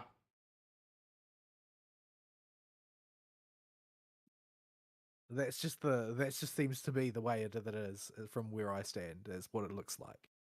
Yeah. I don't know. I have trouble finding any kind of serious or deep discussion on any piece of IP that comes out. Well, part of that is because we just don't have many new IPs that come out that really can capture the imagination. Old IPs that we've been talking about forever. You mean Isekai slop? Yeah. It's just Isekai slop forever. Yeah, and finding an isekai that stokes interest enough to start those kind of discussions is rare. Practically, I don't think it does happen anymore. When was the last one to actually start mass discussion? ReZero? And when did its first season air? Like 7 or 8 years ago? There've been a couple of others since, but they didn't do very well. And I think in some respects it was because they were not well written. In some respects, well, usually the ones that have meat on the bones that don't take off or don't get discussed is usually because the ideas that the author is trying to deliver are more high concept than their ability to express them is competent. So like they know what they want to say, but they, pretty much all light novel authors are in some sense amateurs. Mhm. Like they've gotten a deal because they are riding a boom, not because they intrinsically have a huge amount of literary talent. They do have a talent, but that talent's probably writing light novels and not literature. And so they have ideas, often interesting ones, but they just don't quite have the vocabulary or literary skill to perfectly express them. And then when the editor gets a hold of that, they just take it in the most sensationalist available direction. And so you end up with a lot of sort of like isekai stories which just devolve into sort of like Attack on Titan style, all the characters are dying left and right, or a story where it's like the main character just rapes every female he comes across or whatever, because the editor has got an incentive to make it as sensationalist as possible. So whatever ideas might have originally been there just get lost in the source.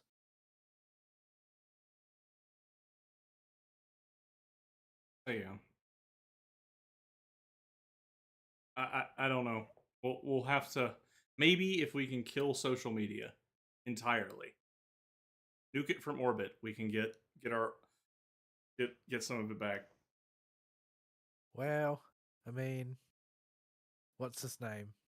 Albanese's having a go. He's having a go, but he's going to screw it up. Yeah, he's deeply incompetent, so he doesn't really have much choice but to screw it up. Yeah. It's kind of what he do. Yeah, no, I meant with like water and electrical wires inside the data room frying all the data centers. Just get rid of it completely. I mean physical destruction. I don't want legislative destruction of it because that's going to spiral into a bigger mess than we can handle. You know it. But physical destruction at least buys us time. All right. There's not a whole lot of news. There's a lot of people gushing about who's been nominated for what award and all of that, as is usual for this time of year. Most of those awards really aren't worth crap. I heard that Blizzard tried to do an Overwatch classic.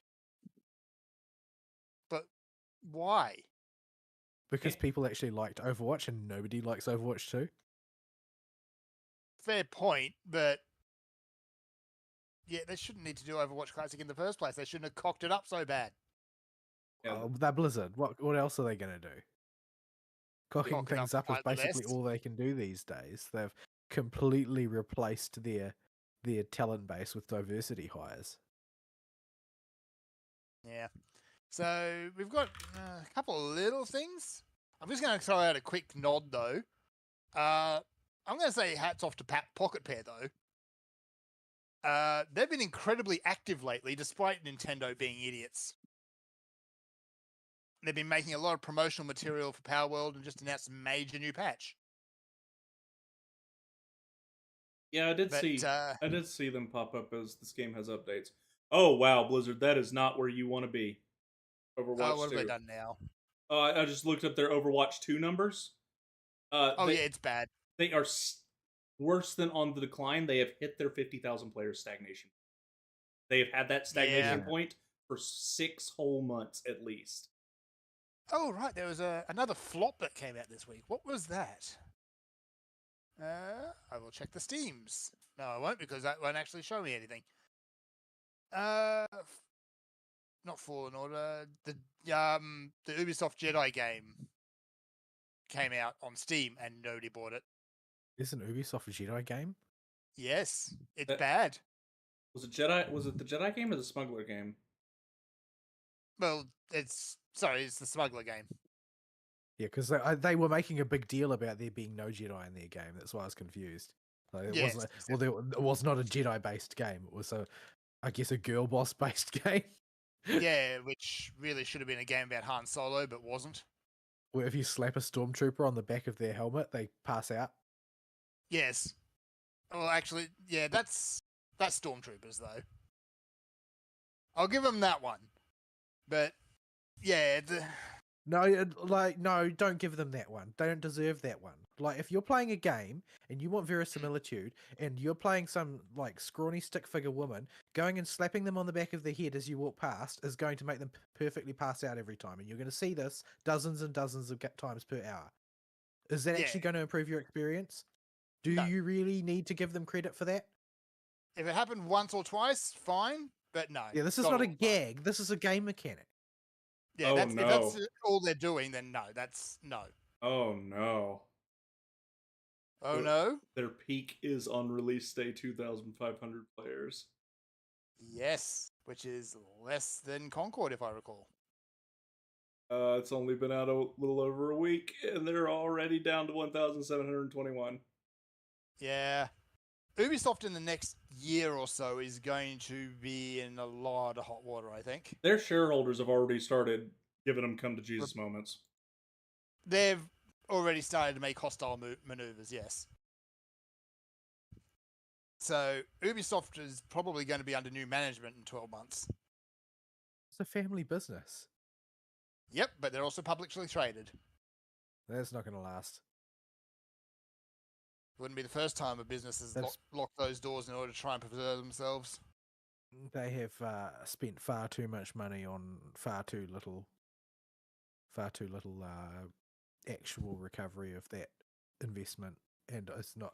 They don't know how to make video games. That's the problem. They fundamentally don't know. Yeah, I don't know who did, but they know how to make one video game, and that video game is like Assassin's Creed 2. Which was okay for the first time we played it. But it's also the only game that they've made in the last 20 years. Not the 20th or 30th time we played it with a different skin on it. Yes. And now it's level mechanics, which nobody asked for. Go back, take Rayman out of the freezer, untie him, and stop abusing the poor dude, and make some games with Rayman in them. Make something fun. I don't think people want to play Ubisoft games, though. Like, because they don't associate Ubisoft games with fun or creativity or anything like that. People know what Ubisoft means now, and it doesn't mean a fun gaming experience. Like, they even managed anything good. They even managed Torpedo Trials, which is a How do you mess up Trials? It's a dumb motorcycle obstacle course game. That's it. You can't mess this up. I'm pretty sure it's a comedy game. That too. Is. But here's fun physics and motorbike goes burr. There you go. There's Trials. Here's how you mess it up. Microtransactions everywhere. They do love their microtransactions. And you play. So nobody played the new Trial, the latest Trials when it came out about 8 years ago. So that franchise is dead. And then you got what else? Rayman. They had an independent team come out and make the last few good Rayman games, and they were, I don't think it was an in-house team that made Rayman Origins and them. Let's see, Rayman Origins, Rayman Legends, both were excellent games. Yeah, but I don't think it was the usual Ubi slop crew that made them. Let's see. If they were in-house at the time, they're pretty sure they were at least a different team from the usual. Yeah, here we go. Pasta Games. Okay, so they did outsource it. So that's why they outsourced it to the side. So we can't count that one because that wasn't made by Ubisoft. So they just don't know how. So they just don't know how to make good games anymore. They know how to make Assassin's Creed 2 for the 300th time, and that's it. Oh, I'd say they make Far Cry, but that's just Assassin's Creed in the jungle. That's just Assassin's Yeah, Creed that's with a like- first-person camera. Like you move the camera into the position of the character's sort of like chest area, and then you've got Far Cry. And throw a couple of tigers around and you're done. I don't know that there's no tigers in Assassin's Creed. Well, actually, there is an Assassin's Creed in India and all through that region. So yeah, there's probably tigers in Assassin's Creed now. Well, one Far Cry did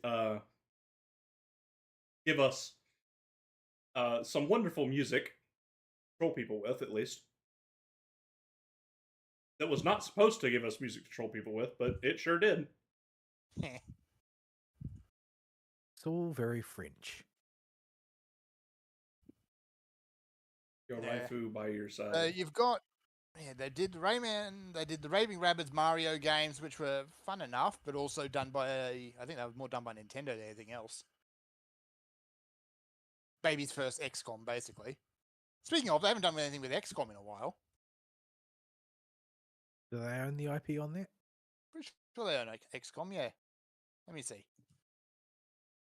XCOM is also outrageously niche, though. Like, you would not expect good sales from an XCOM game simply because there's not that many people who like having nails pounded into their dick. Yeah. I know, XCOM is 2K, the other evil genius in the room. Yeah, I didn't think it was Ubisoft. But yeah, that's 2K is a whole other rant.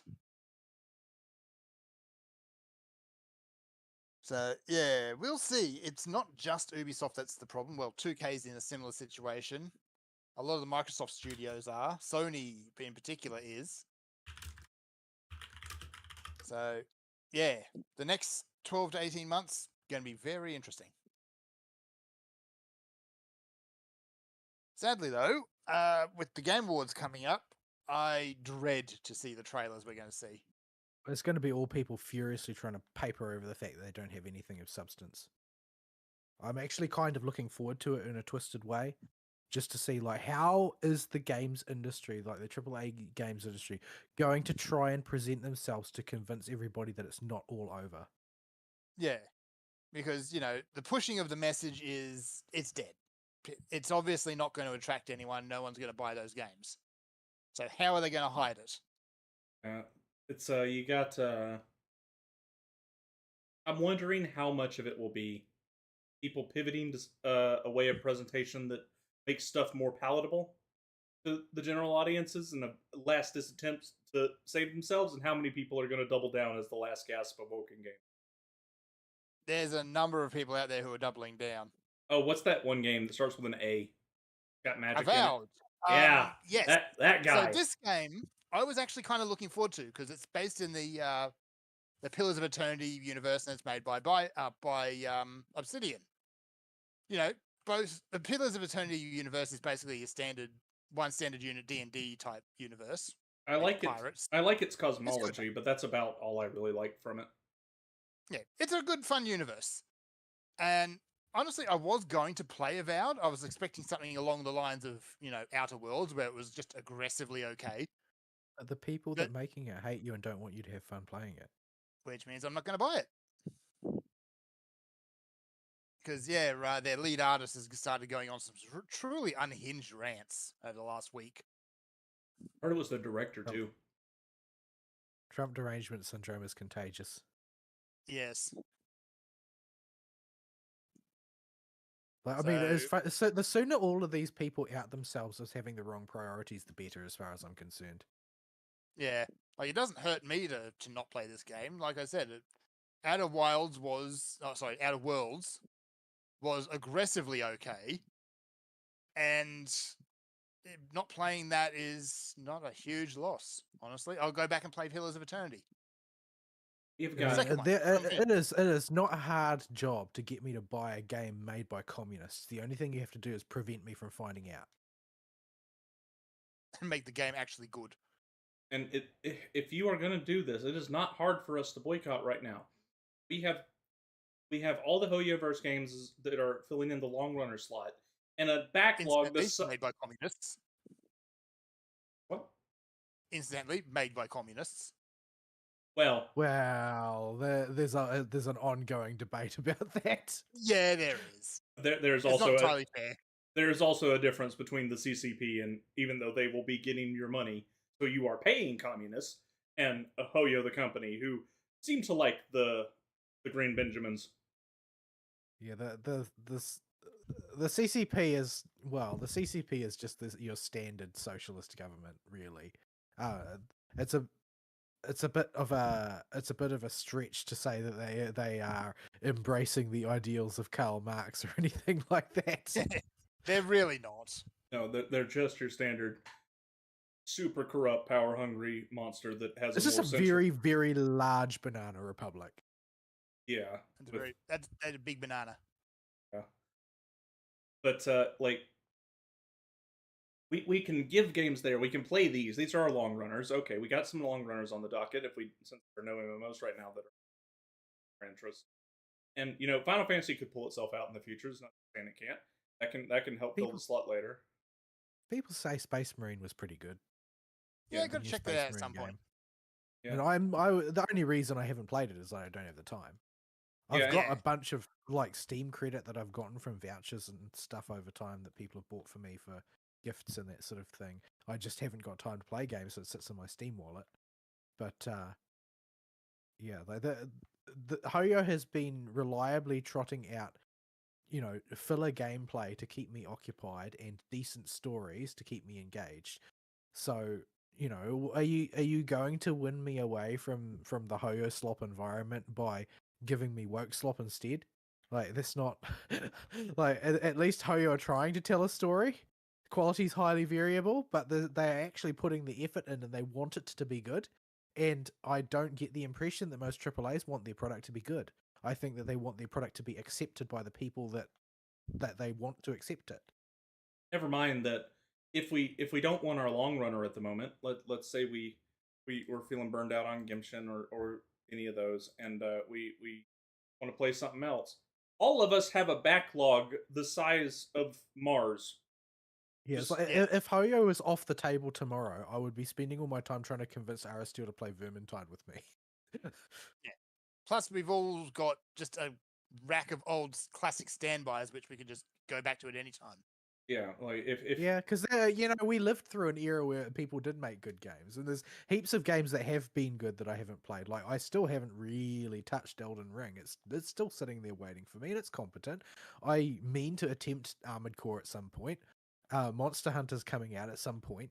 Like there's just I don't really want to engage with the Western AAA edifice. There's literally no reason to do so. I have poked at a few of the more recent releases that have caught my eye, the mixed results, but it's getting easier and easier for me to just completely ignore. I don't feel a desire to go buy any of these games on like, oh, this looks cool trailers.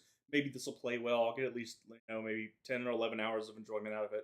No, I don't want to see two big fat smelly men with giant beards kissing each other on screen the whole. And this is your big selling point. Sorry, I'm out. I'll go back to Hoyoverse. I'll go. I still got. I haven't played DMC5 yet. Like, there's just no shortage of stuff for me to do instead.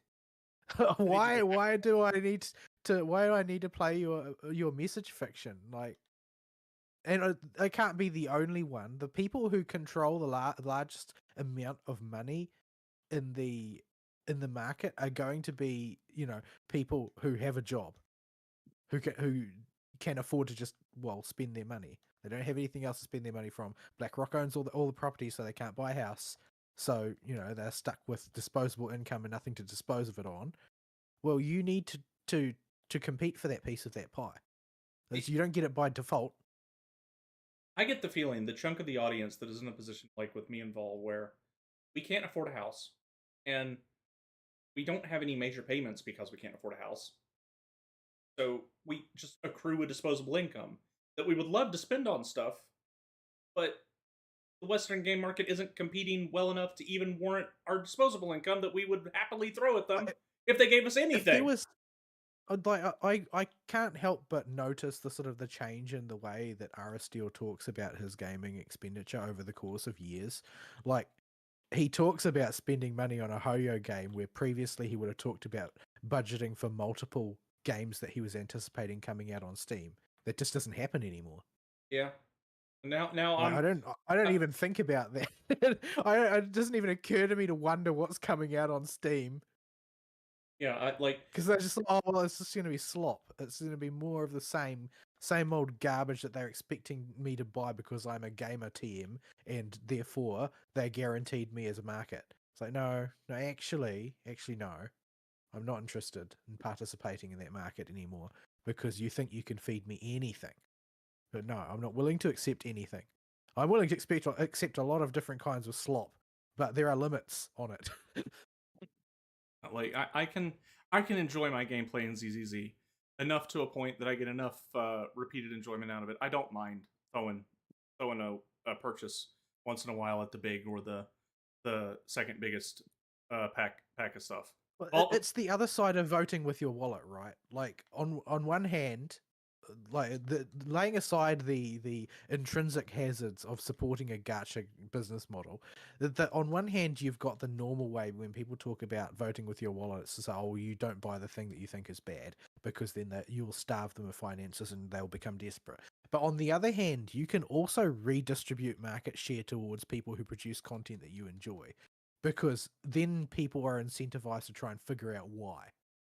Yeah, I don't know how far you're going to get with gotcha because it seems like everybody will just write it off as oh it's gotcha and not be able to learn any lessons if they see money flowing in that direction. There are limits to that. Like when your investors demanding to know why person X is making money and you're not, what are you going to tell them? Are you going to tell them, oh, well, they're gambling addicts? That's all. Like they already tried that. And in fact, it's quite successful in certain quarters. Like that's the thing that's keeping EA afloat, right? FIFA Ultimate Team, Yeah, and the likes. Like they already know that. They already know that. And if they use the argument, oh well, they're making money because gacha, then what's going to stop the investor from saying, oh well, we already have one of those, so we'll pull the plug from your project since you clearly don't know how to make money and they do. yeah. You There are can't risk saying that. It's too dangerous. there are not many, and most of them are Japanese that I can think of for single player projects in the last like 5 years that have managed to really make a splash culturally and financially. Like the two big ones that come out that are completely contained single player experiences are Elden Ring and Devil May Cry 5. Just at the forefront of my brain. Monster Hunter as well, I guess. Monster Hunter's a very, very long running sort of perennial phenomenon.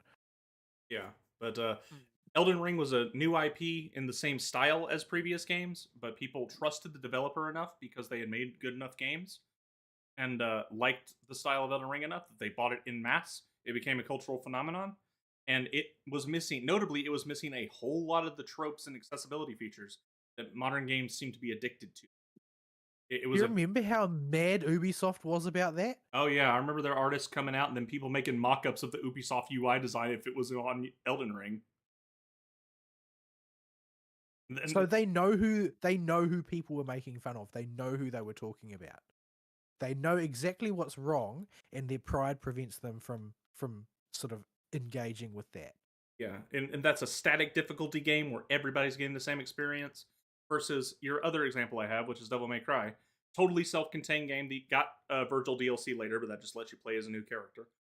And it is a modular difficulty game where you can select the difficulty appropriate for you and play it as far as you want, and is all about player expression and how they play within a given set of rules, but is still a totally self-contained product. Both of these games did gangbusters and made a huge cultural impact. People are still posting memes from both games to this day. So it can be done. You can make a good single-player game and get an impact in the market. You don't have to make live service slop. But you people, when you put out a single-player game, you're not emulating your Elden Rings or Devil May Cries. You're emulating Gone Home. Well, the thing is that even that would be more creative than what they're actually doing. What they're actually doing is they're taking something that people already like and lobotomizing it. Yeah. That's usually what they do. That's their most common tactic. You don't want you want the clout that something people like has, but you don't want the spirit of it. You think the spirit of it is evil and wrong. Therefore, you're going to puppeteer that cadaver with some other spirit that you've installed in it that is, generally repugnant to everybody who used to like that thing, and get real confused about why you're not making any money and your funding has been pulled.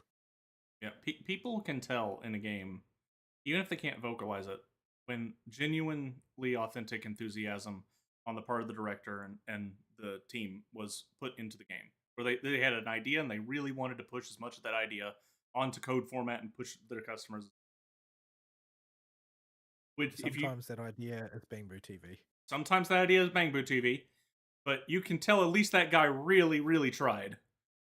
He really likes Bamboo TV. There's no question about it. Like for even though Bamboo TV is terrible, I can see that the guy genuinely had some good ideas and tried to put something together. Even if that idea was terrible. Their favourite thing to do is call gamers entitled, right? They've been doing that since the Gamergate days. Bitching and moaning, oh, entitled gamers, they want everything their way. They just want a big boobed blonde blue-eyed cheerleader to be the main character of every game so that they can jack off while they play, etc., etc. All of their usual talking points. It's like the reality is that the reason the gaming market is imploding is because it's always been the developers being entitled. They think that they are entitled to the sale no matter what it is. They're entitled to be taken seriously. They're entitled to be treated like artists. They're entitled to be treated like visionaries. No, they're not entitled to any of those things. They are just slop farmers in the slop mines. And all that they are entitled to do is to be treated like slop. You are not the once in a generation couple of companies that can produce the really visionary stuff that gets acclaimed as art. That's just not happening. You're a video game developer. People recognize art when they see it. Why do you think so many people are fanatical about Soken's scores in Final Fantasy? It's not because that those scores have big boobs. Although that would help in some cases. It might help. It's because people recognize the talent and the love that went into it, and they appreciate that and they enjoy that, and they are getting the payoff of the effort that went in. I mean, Soken didn't just wake up one day when he was 18 years old or whatever and was suddenly a master composer. He had to work for an entire career, and that pays off, and you get not everybody does, but some people do get the payoff. They do become a master of what they do and get appreciated by everybody, and people recognize the value in what they do because they do it. The number of people that recognize it will change depending on your position in life, depending on your opportunities and your successes and your failures and so on and so forth. But joining an industry does not entitle you to that. And that's always seems to be the problem, right? You find these people, and I think that the most obvious and egregious case that has come to attention of a lot of people, particularly in recent years, has been the voice acting industry. Mm-hmm. They think that when they become voice actors, it entitles them to fame and fortune.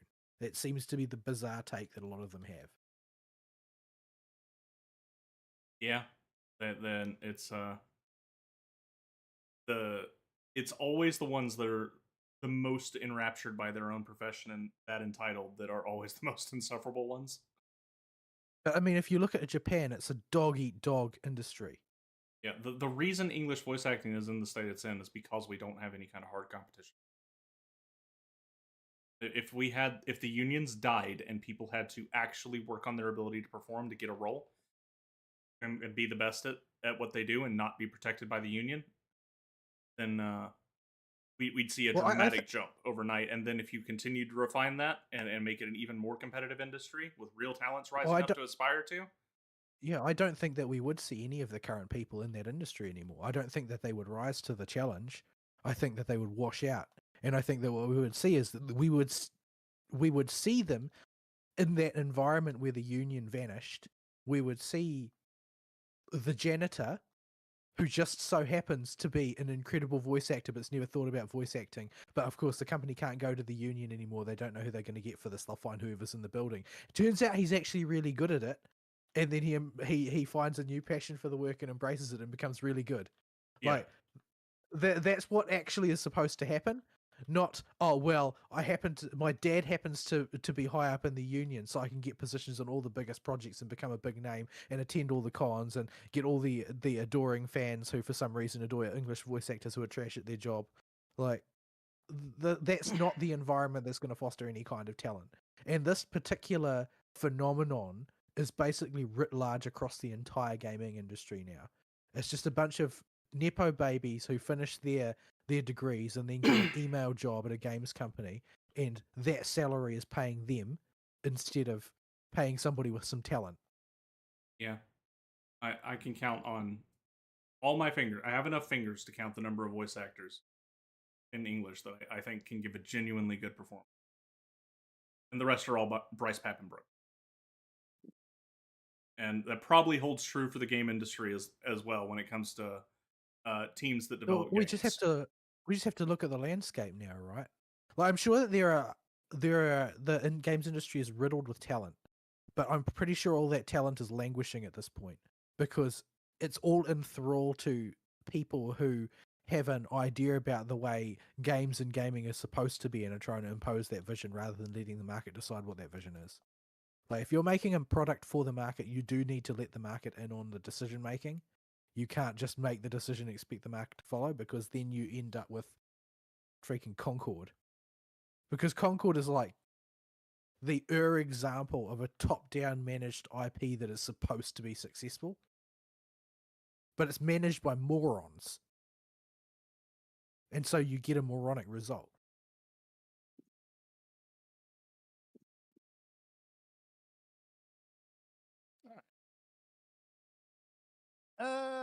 Anything else? Because I think we've flogged that horse. I don't know. Like all of the people who are talking about the games industry right now are basically talking about the fall of it. Like, Yeah. If I look at my news feeds and stuff, it's all people discussing, oh, this terrible thing is happening to this company, or this terrible thing is happening to this company. This company's starting to face the consequences of its idiotic actions, etc., etc. There's not that much good news. I do see a lot of people who seem to be focusing on the minutia rather than the big picture in some cases, but yeah, it's pretty much all doom and gloom. Yeah, it's like and there's also, I guess that there's a lot of denial in the industry itself about this. Like, they just don't want to face it. They don't want to face the reality that the bloom has fallen off their flower, and they need to think again about how they do things. They need to repent of their arrogance, of their pride, of their obsession with getting their own way, and start looking at what people actually want to do, rather than thinking that, oh, we're creatives, that means we create and we have all the ideas and nobody else has any idea what's good for them. They think they do, but they don't. That's the changing of the minds is what needs to happen here, because if I see how these companies are acting when it comes to like how they interact with their shareholders and stuff, they're totally delusional. They're sort of just like the mainstream press, really. Totally delusional about their place in the world. Like, did you see that clip of that guy? I can't remember where he was from, but he was giving a speech to a bunch of press muckety mucks, basically going on a public rant, basically at a podium, on how Elon Musk is wrong and bad, and X is not full of journalists. X is full of people who don't know what they're talking about. We're the real journalists. They didn't put in the work, so Elon Musk proclaiming X as a source is not legitimate. It's like, yeah, and you're getting really butthurt about the fact that Elon pointing out that, well, citizen journalists are a thing. It's like, how can you say that? Have you just not been awake for the last 8-10 years? What bucket of had stuck on your head? There's literally nobody who takes journalism seriously anymore outside of like a niche in the boomer generation, and half the boomers are now too paranoid to listen to the press. Like, you've taken all of your credibility from like the 70s and 80s, where you still had some, and just flushed it all away because you wanted to attend parties with certain people. And there's not a single one that is the exception either. They all did it. Yeah, they all became enamored of the lifestyle and felt like that entitled to be treated as heroes. Like this is not you speaking truth to power anymore. This is you speaking the regime's precise narrative because you think that the people that disagree with it are evil. So you're perfectly content to abdicate your responsibility to your profession. And this is the same phenomenon we're seeing in gaming. They think that it's not their job to entertain you. They're not a clown. They're an artist. Nah, you're a clown. That's a good Ayaka They get really sticker. upset when you point that out to them. But yeah. So yeah, like I said before, the next 12 to 18 months are going to be very, very telling for the industry. Yeah. Either there's going to be I think it's quite likely that we'll see a contraction, and I think that it's going to rely in some sense on, like, how shall I put it, trendsetters. Like, Mm-hmm. if tomorrow Sony decided, look, we've just completely screwed the pooch with this Concord thing. Everything we've done has turned to custard recently. We just need to contract our investments in gaming, consolidate our resources, and try and get a bead on where we're supposed to head next. If a lot of companies saw one of the big dogs just sort of pulling their head in and trying to figure out what to do next, I think that they would follow suit and the industry as a whole would contract. That's assuming Sony Japan does not force them back the other way again. Well, Sony Japan has zero power. Yeah. Sony is entirely controlled from America, so it doesn't matter what Sony Japan wants. Yeah. Sony Japan were cooed out of power, and that's part of why gaming has gone to complete shite. That's a big part of it, yeah. But we're probably going to see at least one of the big names fall over in some degree, I think. Yeah, the Not mode of sure it might which not be one. obvious, though. Yeah, There's lots it's of going to be a different slow kinds of top. bankruptcy. But Yeah. yeah, it's Whatever it is, it's going to be slow. certainly. I think that it's something is going to happen to somebody of significance, and it's going to be food for thought for those that manage to survive the tumult that follows. The Someone's no question is doubt going to end whether up in jail. will they learn the right lessons, or will they simply see it as a niche that is now opened? Because Well, that's the mistake that a lot of them tend to make, right? Is that they think that a niche is opened when actually that's not the case at all. No niche has the dead end opened has been shut because off. it wasn't a niche to begin with. You all thought that it was, and they ran smack into that wall. There's a upcoming game that has me wondering. I don't think we have any details on it yet, so it's got quite a while in time to pivot. With GTA 6 being part of the current apparatus and having time to marinate in woke culture with so much money probably already put in and development time put into it. What's going to happen if that doesn't meet sales expectations? Well, I don't think anything meets sales expectations anymore, hardly. Yeah, because but they've been set so outrageously high by the budgets. yeah, this one's going to be such a flop, though. I'm just wondering if I'm worried it'll have the wrong kind of impact, and that, like you were saying earlier, people will see it as an opportunity, fill a niche that instead of going into this woke garbage, probably a bad idea because it's almost certainly going to be the wokest thing of all time. Well, There's something last that time, I often to say. Something I often happen to say at work to people is that this didn't happen on its own. Somebody did this. Like, there's not every failure is the fate of some sort of gravity. Sometimes a mistake has been made, and you need to try and figure out what that mistake was made. What mistake was made, so you can't make it yourself. Like you can't just go through life assuming that, oh, when somebody fails, it was just, oh well, the fate's decreed that they would fail, so I'm not going to fail because the fail has already happened now. yep. I've been browsing the stickers in Gimshin. I can tell. All right. No, we'll see. But all right. Anything else? No major topics that I can think of. No, I don't. I can't think of any. Like, there've been a few little announcements of various sorts, but mainly it's been like there's been a lot of chatter in the industry about various people running out of money, various people making bad decisions, FromSoft selling out to Sony, that type of thing. Well, I think sounds like they're getting kind of bought out from under them. But yeah, Their umbrella company is getting bought, from what I understand. Like they're part of one of the bigger Japanese developer bubbles, and that company is looking at getting bought out by Sony. So it's not FromSoft directly. It'll have not. It doesn't matter though, does it? Yeah, it'll still be The effect is the same. Yeah. And if Sony comes in and says you need to make your game more palatable, No. that will have the net effect of making it unpalatable to everybody.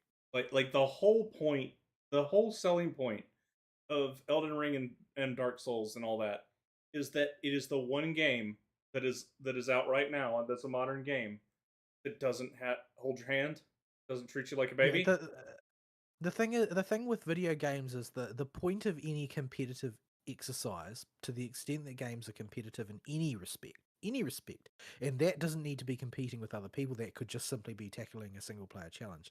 To the extent the games are competitive, they are naturally exclusionary. That's the purpose. The purpose is not to be inclusive. The purpose is to exclude people who can't succeed. That's the whole reason. There is no such thing as a challenge that does not exclude people who don't pass it. Yeah. So if Dark Souls, if they mandated Dark Souls 4, even though that series is done according to Miyazaki, and the lore pretty much is wrapped up after Dark Souls 3, they make a Dark Souls 4 and it's baby mode easy.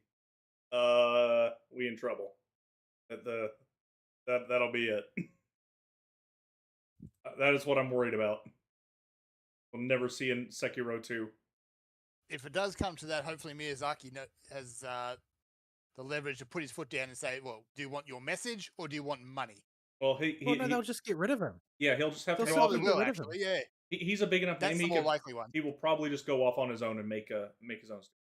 He will pack up his poison bulb and go home. But the thing is that talent is not contained in one person, right?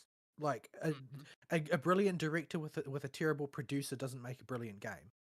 No, but I'm betting a lot of his team would go with him because it is consistent. It's a very consistent group that works on those games. Yeah, but I've heard that before. And a lot of these things, they don't survive the transition because these are not cults we're talking about. This is somebody's day job. Sometimes when people lose their job, they just look for another job. That's the reality of the world. And if you look at like greats of the past in the West, look at Halo. Look at the arc that Halo followed. This is one that should be close enough to home for RO Steel to follow. They did a nosedive directly into the septic tank. They knew what they were about. They knew what they wanted to accomplish. They knew what their lore was. They had their team, their close-knit team of people. And all disintegrated as soon as the corporates decided that it would. And they never recovered. They managed to make, Destiny? Which has its own problems. Radically different problems, but serious ones. It had to try again to get to playable. Yeah. The first one kind of fell flat. The second one was good for a bit, and now it's its own whole thing.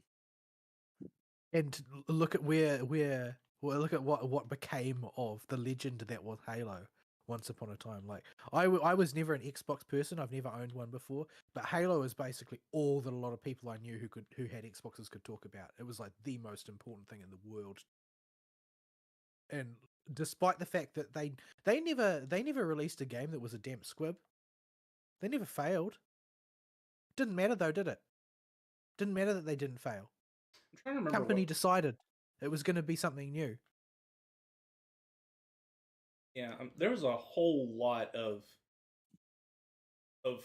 shoes on the corpo end that went in. I'm trying to remember the specifics of all what they did, because there was a lot of them that came down that made Halo 4 the disaster it was.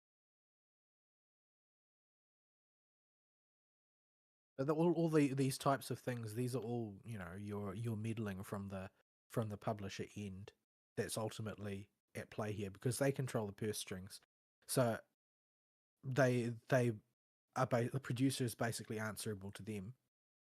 And if the producer does a bad job, or if they demand something of the producer, which the producer grudgingly attempts to deliver, and it's not what they want, well, I mean, the thing's going to fall apart, and it won't be the fault of anybody making the game, and it won't matter how good or bad the previous games were. The failure will be determined by fiat from above. And Sony has shown that their current leadership has a special talent for cratering games.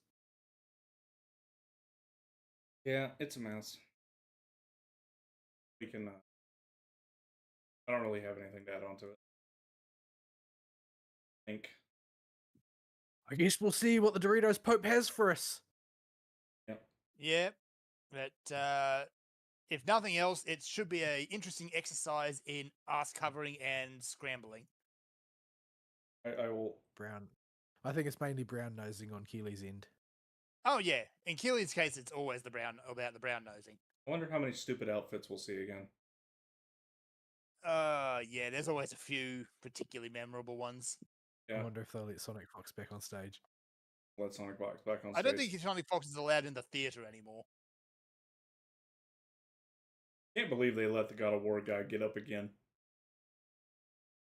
Well, he basically got up to apologize for the last time he got up. So. It still took an incredibly long time to do it. Yeah. Then they probably went and overcorrected for everyone else.